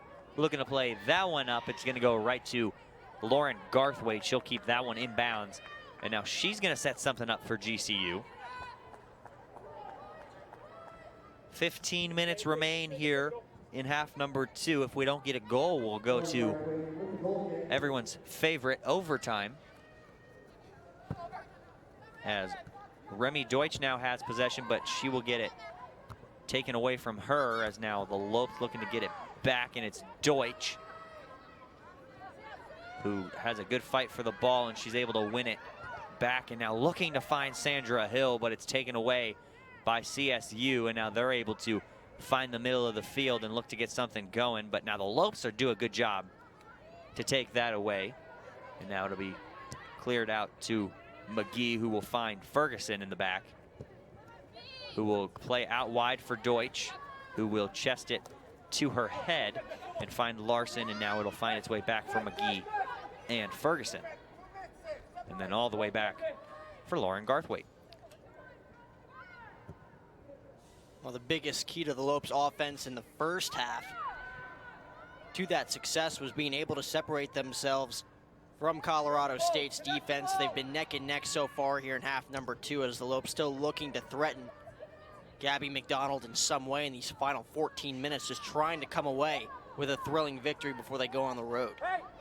Anderson got ahead to that one, but did not have a teammate running through that to try and get to that ball. So that one's going to be an easy pickup for Gaby Mcdonald, who will punt that one away. And that's probably her best punt of the night. Get all the way to the other side of midfield, and now the Lopes pick it back up. And Colorado State will force a turnover and now play the middle. That's Armstrong looking to get to it. Garthwaite comes out and plays a little sweeper keeper, and she'll get it up to Cameron Larson, who's looking to break away from her defender. Larson gets pushed down from behind. No whistle, as that goes right into the hands of Mcdonald. And the Lopes bench and coaching staff wanted a foul on that one. They won't get it, as both players were jostling to keep the ball. That one looking to get back to Larson. It'll get out of bounds, and Colorado State takes a throw, as Aundrea Martinez is going to check back in for the Lopes at the next available stoppage.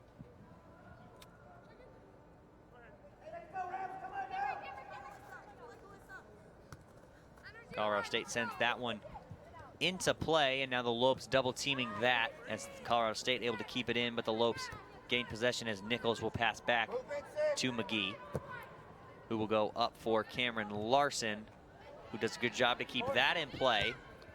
Now looking to find Deutsch, but if it gets to Torres, who turns it back over, and now Colorado State will start with something with Armstrong, who gets taken out by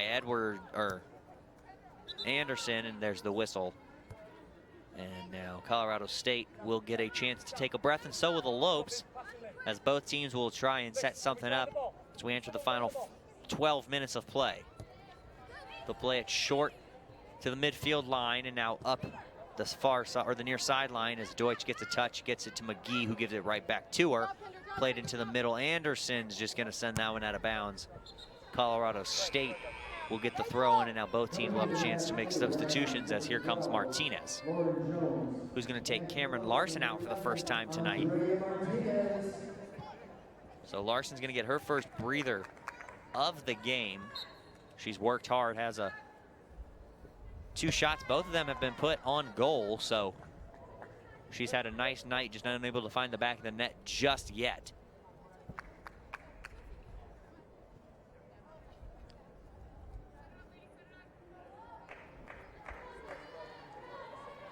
So there's the throw in from Colorado State. It'll be headed all the way back.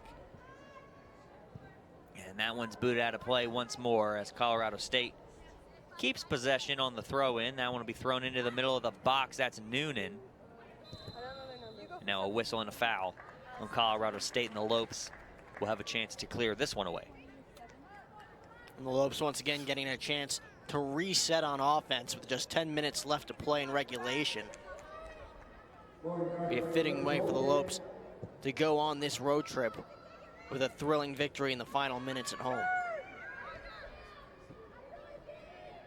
Colorado State with it now. It's poked away for a moment by Hill. Hill able to come up with possession and get it up the sideline, but it goes out of bounds. And now a trio of substitutes for Colorado State and 2 for the Lopes, as it'll be Busick, Ironshad. Or they're going to hold Ironshad, as it'll be Roberts and Busick for now, as JC Ironshad will come on the next stoppage along with another Lope. That's going to be Haley Boster as well on the next substitution. Chance for the Lopes. Final 10 minutes of play here at GCU Soccer Stadium. Still scoreless through 80 minutes of play, as Colorado State with it now, but it's cleared away by the Lopes. But right back to Colorado State in the middle.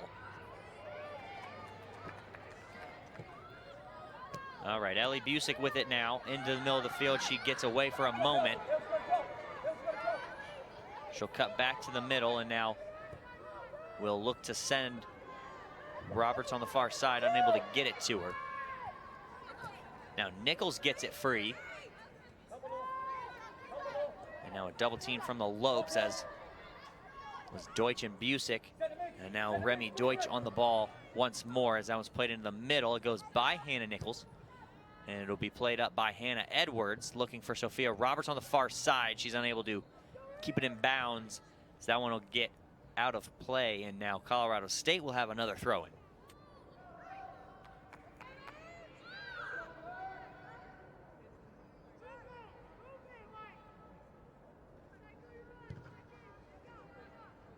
Out of play once again for Colorado State, and they will keep possession with another throw-in.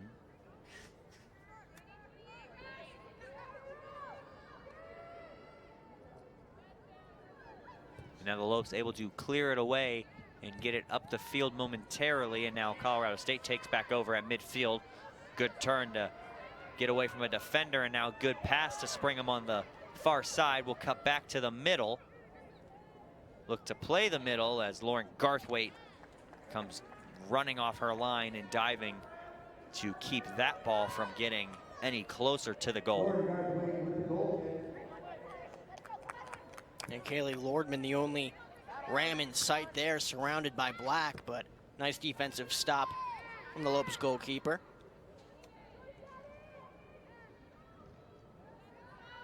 Colorado State keeps it on the far side. They're going to start another attack in a little 1-2 back down the far sideline. Gets out of play as the Lopes poke it out of bounds.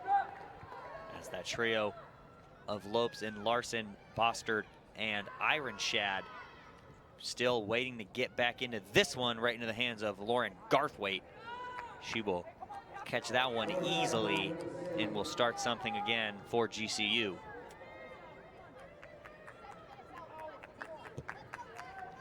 And a good punt from Lauren Garthwaite to get it just over the head of Remi Deutsch.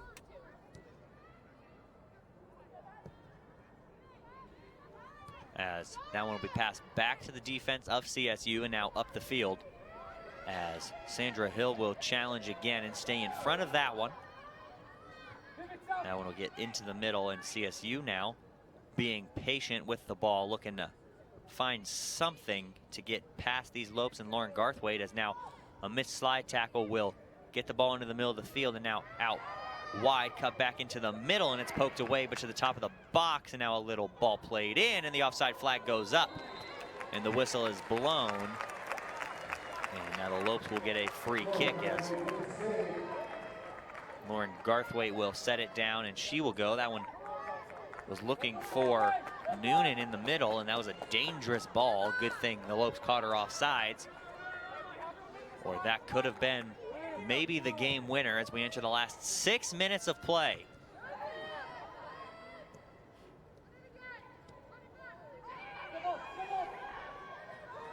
That one back for Garthwaite, and miscommunication, but that one will get out of bounds. Goal kick. And the Lopes will catch a break in. Now the substitutes, it'll be Ironshad, Haley Boster, and Cameron Larson for Nichols, Deutsch, and Sydney Torres will also come off the field for the Lopes as Garthwaite will take this goal kick, and she will send that one high into the air as Larson will come onto it, but gets that touch and to no one in particular as Colorado State will now take over. Well, that was Haley Havlicek there with that last kick from the Rams. Just putting a little too much on that one. Another great save there from Lauren Garthwaite to keep this game knotted.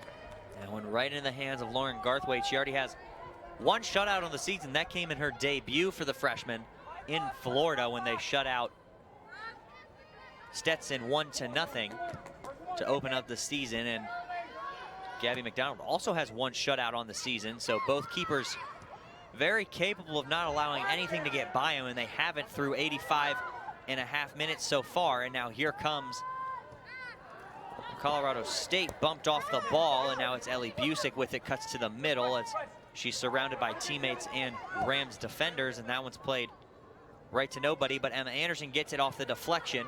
She'll cut to her right foot, spin it back for JC Ironshad, who has a go, and it'll be blocked by CSU's defense. And now this will be Ellie Busick once again. She's coming all the way over into the opposite post. She looks to pass it away, gets deflected, and the Lopes keep possession all the way out wide. Now Sophia Roberts will send one in on the ground, won't get to her intended target, and now CSU has it, but the Lopes have numbers back on defense, and now they will have to hold at midfield and get it going as Sophia Roberts steps in front. She takes it away. Here come the Lopes. It'll be out wide for Cameron Larson. Larson will take a touch and a shot, and it'll get deflected out of bounds. Corner kick with 4 minutes to play here in half number 2, and the Lopes are going to send everybody but 2 defenders forward, and Colorado State's going to have all but 1 player into the box now. And this is where you can test your defenses and see if they can still stand strong for 4 more minutes, as Emma Anderson will get on the ball to take the corner kick. It's GCU's 4th of the game, so not a lot, as she puts her hand up. Ball played right into the box. It'll go right to Mcdonald. It bounces around, but a whistle and a foul on the Lopes as somebody went up in the air to challenge Mcdonald, but looked to undercut her just a little bit. That's why Mcdonald dropped the ball, and now she will get ready to take the free kick with 3 minutes remaining here in half number 2.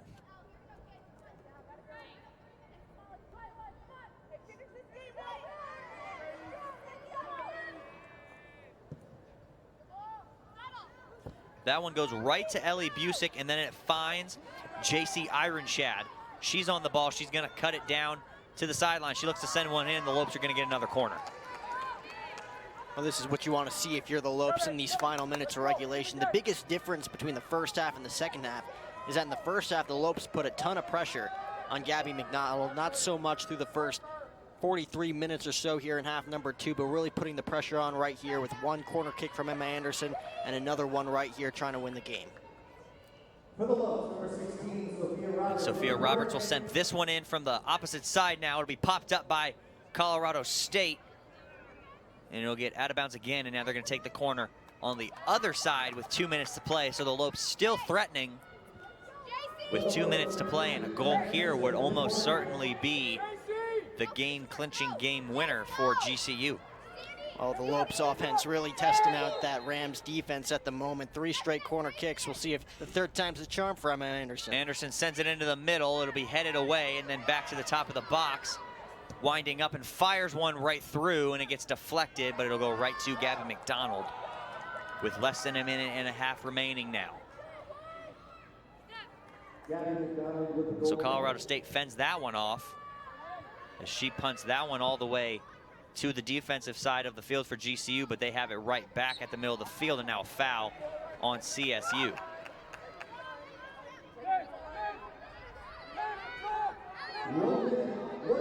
So they're going to go out wide for Roberts. who is double teamed. She'll have to play it back for Sandra Hill. Hill in the middle, looking for Roberts on the outside, won't get it to her.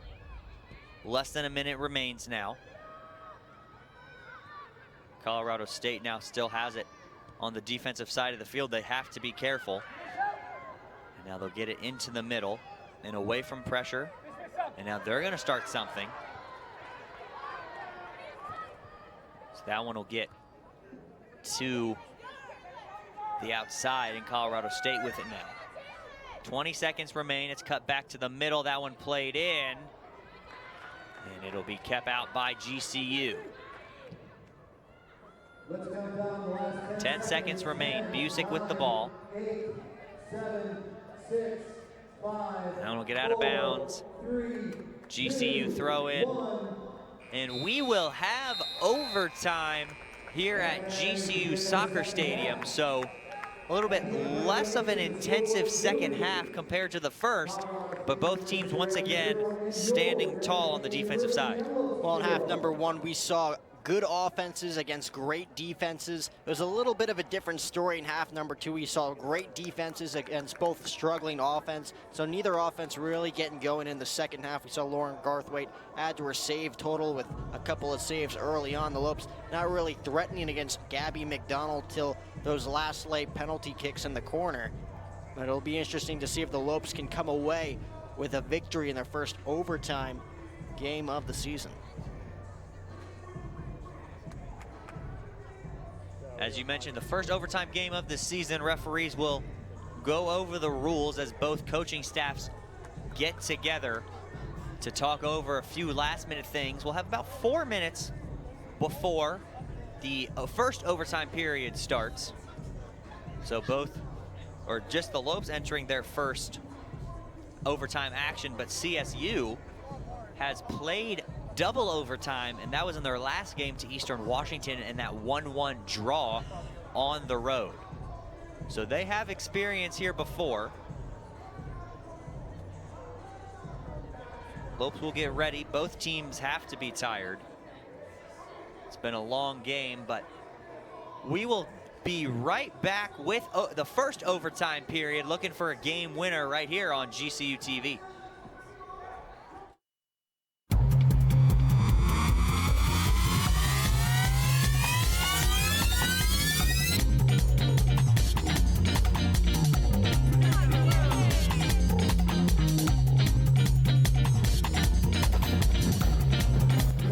One more member on our roster. Streets of New York is proud to announce Grand Canyon University to our winning team. We are now the official pizza of GCU. Go Lopes. Wait, let's actually do it right. Hi guys, what's up? Have you guys ever heard of Ask GCU?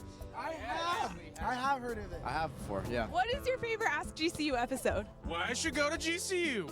Probably the best food place. You know, we all love food. Yeah. So probably that episode. What's the best way to drink a stampede? Go-karts. What is your favorite Ask GCU episode? All of them. Yeah, thank you. My favorite episode is probably where they asked about the Chick-fil-A line. The breakfast one's pretty good. The one where you guys talk about the best places to have breakfast on campus, and everyone said Chick-fil-A. That's the best breakfast I've ever had. The Welcome Week episode. The Welcome Week one, that one's really clutch. The Welcome Week, where Brittany jumps around into people's cars and asks them questions. Remember, kids, don't get into people's vehicles. I just really like you guys. I just like it when you're in it. You too. Tweet hashtag AskGCU to get your question featured.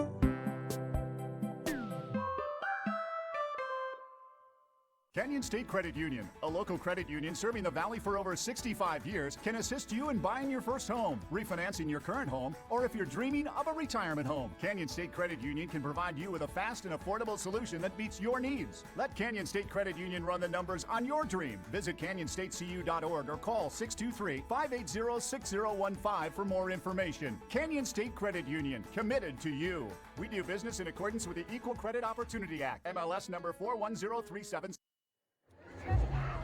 Welcome back to GCU Soccer Stadium. Just over a minute before the first overtime period will start.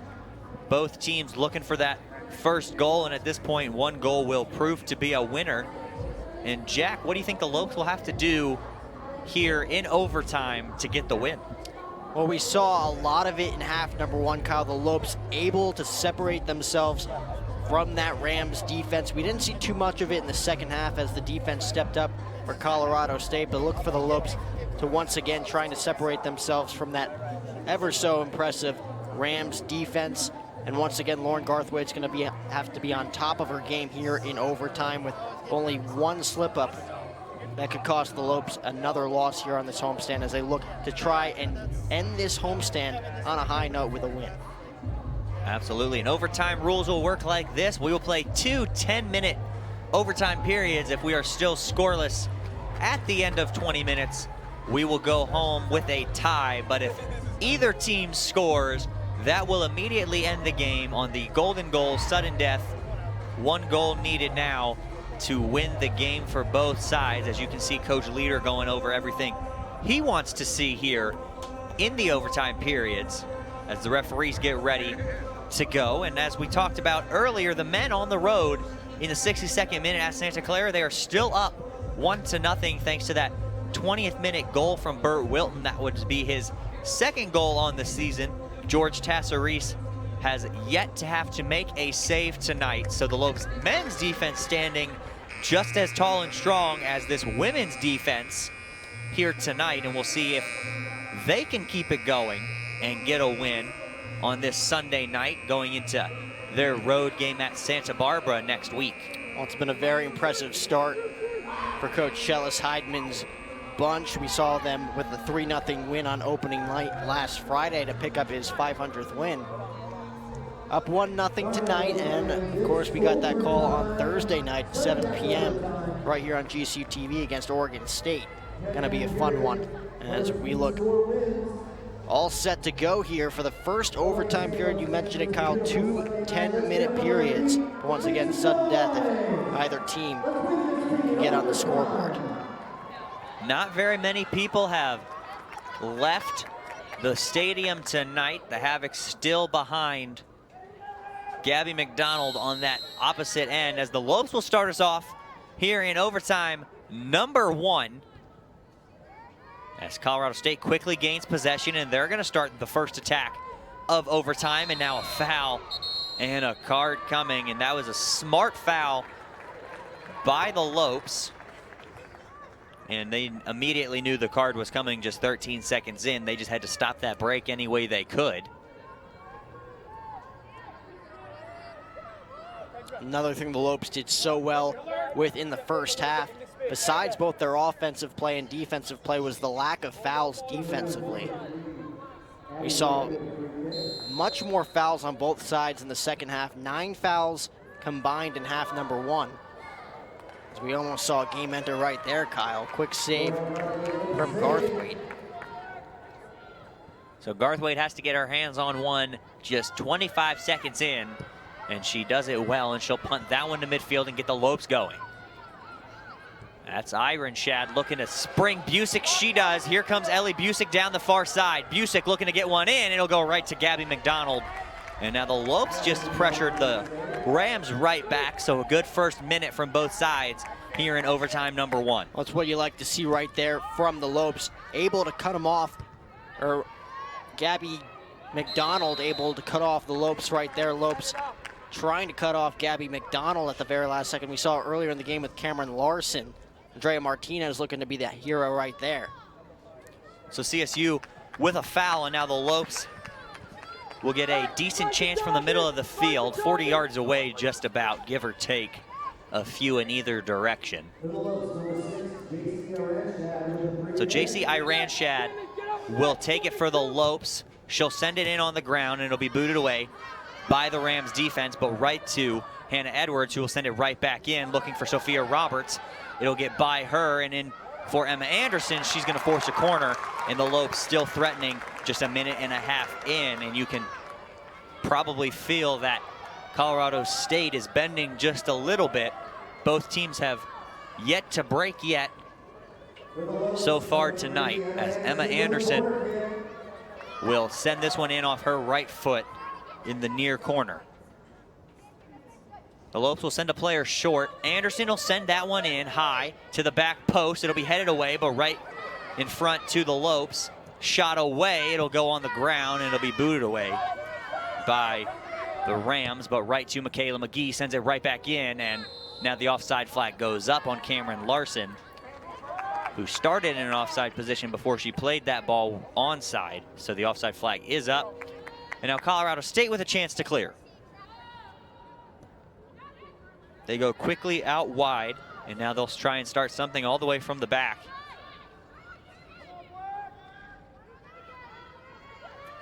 Another good defensive pressure by the Lopes as Larson will run hard to this one. Gets her foot in there and pokes it away momentarily, and now Sophia Roberts gets the 2, and now it'll be booted away out of bounds. Throw in. It'll go quickly to Sophia Roberts in the corner.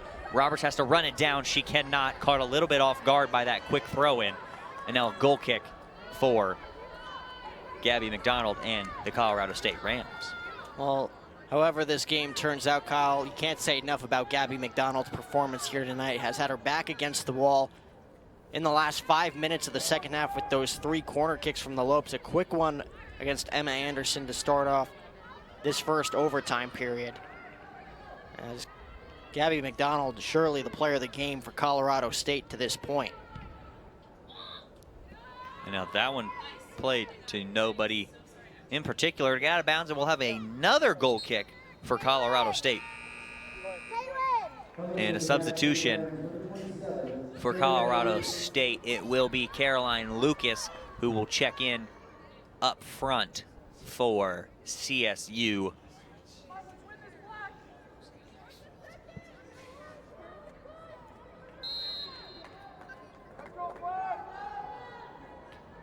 Mcdonald will boot it away. It'll go right to one of her teammates, but now the Lopes applying pressure again to keep them on the defensive side of the field. And now the Lopes with it. It'll get a deflection off of somebody, and now Sophia Roberts will play it back into the middle.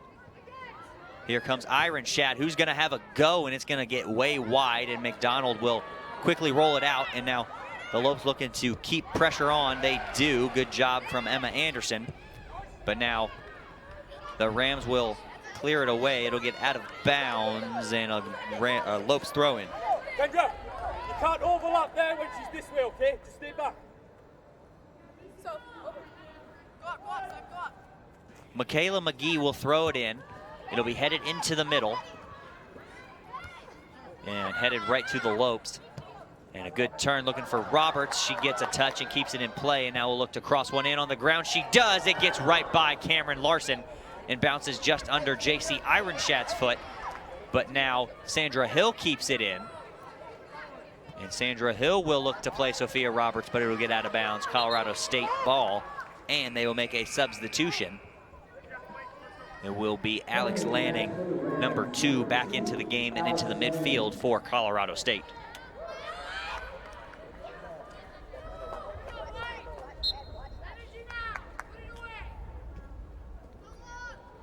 Five minutes into the first overtime period. And that one will get played back to Hannah Edwards, who will pop that one up. And now Emma Anderson looking to get ahead to it. She does, and it'll get wide for Ellie Busick. Busick gets that one stolen away, and now CSU will get a chance on the ball, but the Lopes applying great pressure again. And now a foul coming on Colorado State. That's their 12th of the game. We have 27 fouls between the two teams, and GCU will get a chance now to set something up near the box as Nichols and Belzer get ready to check in if they are needed.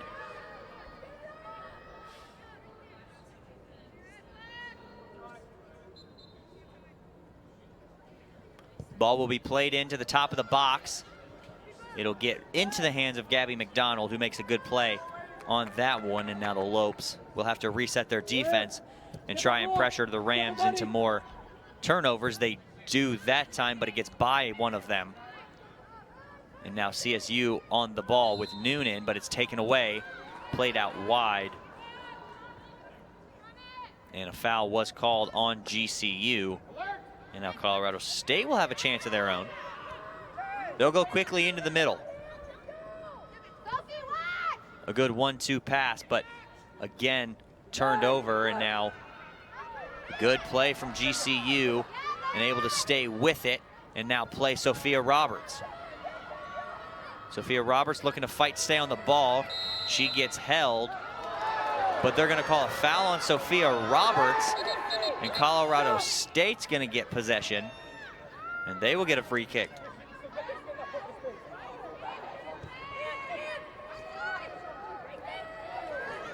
Here comes Colorado State and Armstrong. That one will be played out wide. This is Noonan.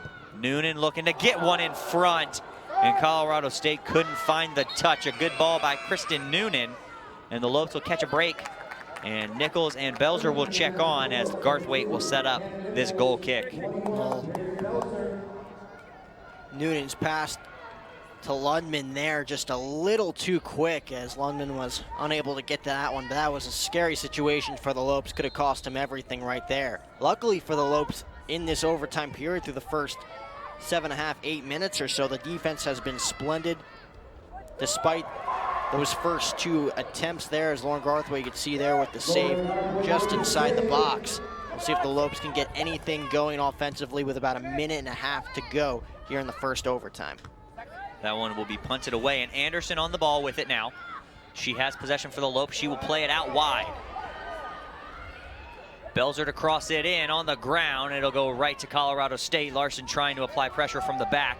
Can't quite win the ball, but the Lopes will force Colorado State to that sideline. And now back into the middle, forcing a turnover. This is Larson.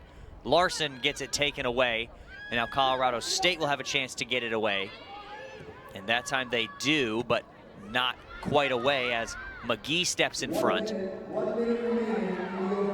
Belzer can't stay with it. Tripped up, 1 minute remaining here in overtime. Number 1, the Lopes have pretty much dominated it in sense of possession and shots, but Colorado State now has possession with it at the midfield stripe.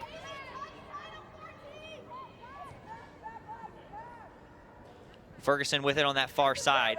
She will just kick that one out of bounds with 30 seconds left in the first overtime period here at GCU Soccer Stadium. And now Tyler Ferguson will kick that one away. And the Lopes able to get it a little bit farther as Nichols applies some pressure. That one will be played in the middle off of Noonan and Edwards. And now 10 seconds remaining. Hannah Edwards now with it. She's looking to get something going. She's going to play it into the corner. No one's going to run it down, and that is where we will end overtime period number 1. Still scoreless, but the Lopes, great first 10 minutes, Jack. Well, you couldn't say enough about the defense. Not really giving Colorado State any chances offensively, despite an offensive surge right out of the gate for the Rams, testing Lauren Garthwaite, and of course right there in the final minutes. But other than that, the Rams not really getting anything going offensively in Lopes territory. Main shots being taken in Gaby Mcdonald's territory. Gaby Mcdonald, like I said, the player of the game all night long for the Rams. However, this game ends up as we get set to start overtime number 2. Both coaching staffs will try and make a little bit more adjustments as we will send it to a quick break right here on GCU TV, and we'll be right back with overtime period number 2. GCU helps you stay focused on staying purpose-driven. They give you the tools to find what your purpose truly is. Once I got out here, I kind of had an identity crisis. Walking around campus, I saw a flyer for something called Java Jams. When I first walked onto that stage, my heart was pounding, but I was able to find myself as an artist. My name is Joseph, and I earned my Bachelor's of Arts degree at GCU. Find your purpose at GCU, where advanced technologies drive education. Private, Christian, affordable, nonprofit. Visit gcu.edu. We are back inside GCU Soccer Stadium, just under a minute to go before overtime period number 2. The Lopes dominated period number 1 with a couple of shots that tested Mcdonald and had a couple of scoring chances, unable to convert. But the Lopes defense and their defensive pressure when they didn't have possession kept Colorado State really having to just keep booting the ball back to GCU. Well, we've been saying it throughout the entire first overtime period. Gaby Mcdonald being threatened early by this Lopes offense. Lopes defense not giving Colorado State any chance whatsoever in that first overtime period. Look for more of the same for Coach Leader's defense as the offense looks to step up and send this team on a road trip in a happy manner. Well, our 2 minutes are up. The referee walks to the center circle. Colorado State will have possession to start overtime period number 2. We've played 100 minutes of GCU women's soccer. Will we find a winner in the next 10? If not, the Lopes will go to 1-4-1, and Colorado State will go to 2-1-2 on the season.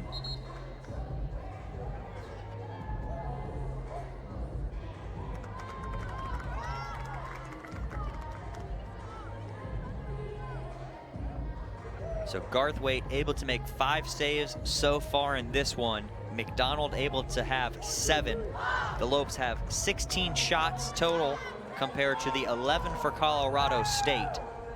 And GCU with 17 fouls to Colorado State's 12 fouls. So that is where we stand on the stat line. And JC Ironshad for the Lopes has taken 6 shots. She leads the team in that sense.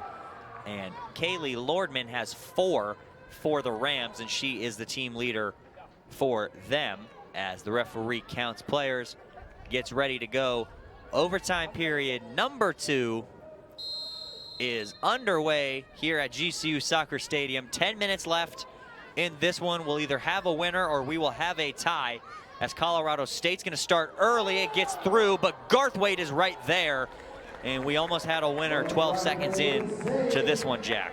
Kaylee Lordman, just a little misstep right there as the Lopes almost had a shot there offensively down the far side. But as I was saying, Casey Lordman, a little misstep there as Lauren Garthwaite was able to get to that ball before Lordman's foot could get to the ball, which would have ended this game. Now the Lopes defense will have to reset.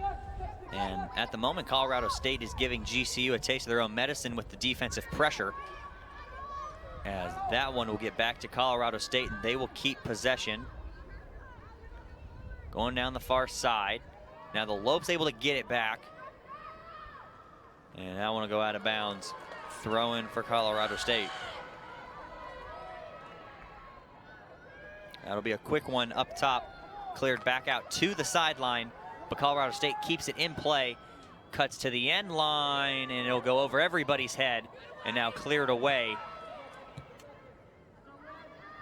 And then pop back up into the middle. And now both teams will have to reset just a little bit, as Colorado State will send it back to the midfield side. Now that one gets through, but defense is there again for the Lopes, and it's cleared out of bounds. Throw in for Colorado State. Well, what we didn't see in that first overtime period, like I mentioned, was the Rams getting going offensively despite a few threats Lauren Garthwaite's way. But right out of the get-go here, you see that one attempted goal attempt that Lauren Garthwaite was able to save, and right here, setting themselves up for another golden opportunity to score. So JC Ironshad checks back into the game for Hannah Nichols, as the Lopes will have possession deep in their own territory with a throw-in, as we will get play reset 2 minutes in to the final 10. So that one goes right back to Colorado State, but out of bounds, and they'll get set to do it again. Bounces off a couple Colorado State players and now gets to the Lopes. And Sophia Roberts down the far side with speed. She breaks free from her defender for a moment, has to beat another one. Down the side, she will stop, put the brakes on, get through one, have a go, but it's deflected away. And then Ironshad still with it. She'll send one into the middle. It's popped up. Larson's gonna run it down, and she will let that one get out of play for a corner. Well, Sophia Roberts trying to catch her opponents off guard with that sidestep. Wasn't able to get good contact with the ball, as the Lopes were never really able to recover on that play, trying to set themselves up for a victory, as we'll see what they can do here on yet another corner kick, their 6th corner kick since the final 5 minutes of regulation. Emma Anderson sends it in. Larson gets a touch to it. Babb in front, but the whistle, as that one found the back of the net, but a whistle. And now the Rams will have a free kick.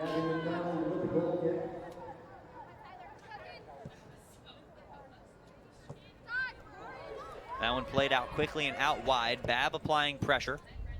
It'll be sent right to the Lopes defense over top. Larson looking to get on it. Colorado State gets there first, and now pressure applied. Mikayla Mcgee, GCU ball. 6 minutes remain here in overtime. Number 2, Mcgee will throw it in. Looking for Babb. And now Larson will get it to Babb for Mcgee. Mcgee gets it into the middle. Looking for Busick, but can't quite find her. And now a turnover. And here comes Colorado State. Down the middle of the field they come. And that one is cleared right to Colorado State, but too big of a touch, and GCU able to clear it once again. And they will luck out on that one. And now it's popped up back to Colorado State, and they will get a chance to play it out wide. They will attack down the far sideline. It gets deep into the corner, beats a defender. Played into the middle, got a touch to it, but it's behind her, and the Lopes able to clear again. Well, that defense continues to step up there. A vital play in this game from the Colorado State Rams. Lopes defense there at the right time and the right place. Back into the middle. That time they get it to her. It's a shot away, and they score. And Colorado State will walk away with a 1-0 win in double overtime here with just 5 minutes remaining in that second overtime.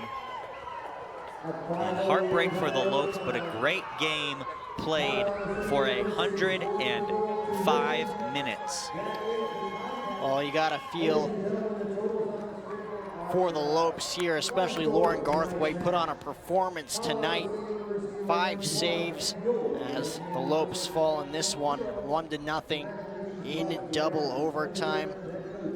As we'll take a look at the replay of the game-winning goal here. Rams moved to 3-1 on the season, pick up their second lifetime win against the Lopes. Garthwaite just unable to get her hands on that one. A heartbreaking loss for the Lopes as they go 0-4 on this homestand as they take on their second road trip of the season.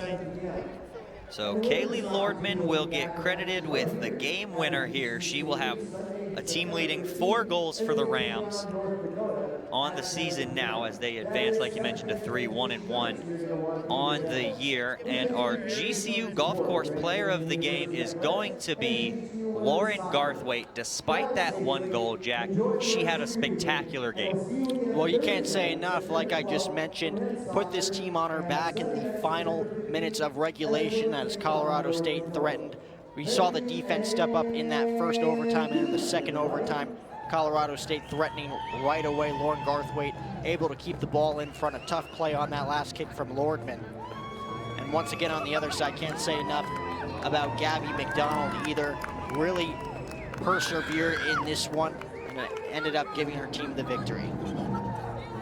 Well, we thank you for tuning in. Join us right back here on Thursday as the men's team comes home to take on Oregon State. Kickoff is at 7 p.m. and you can catch that action right here on GCU TV. Don't forget to follow us on Twitter, Facebook, and Instagram, and to subscribe to our YouTube channel at youtube.com/GCU. For everybody here at GCU TV, for Jack O'Hara, I'm Kyle Borg saying have a great night and go Lopes.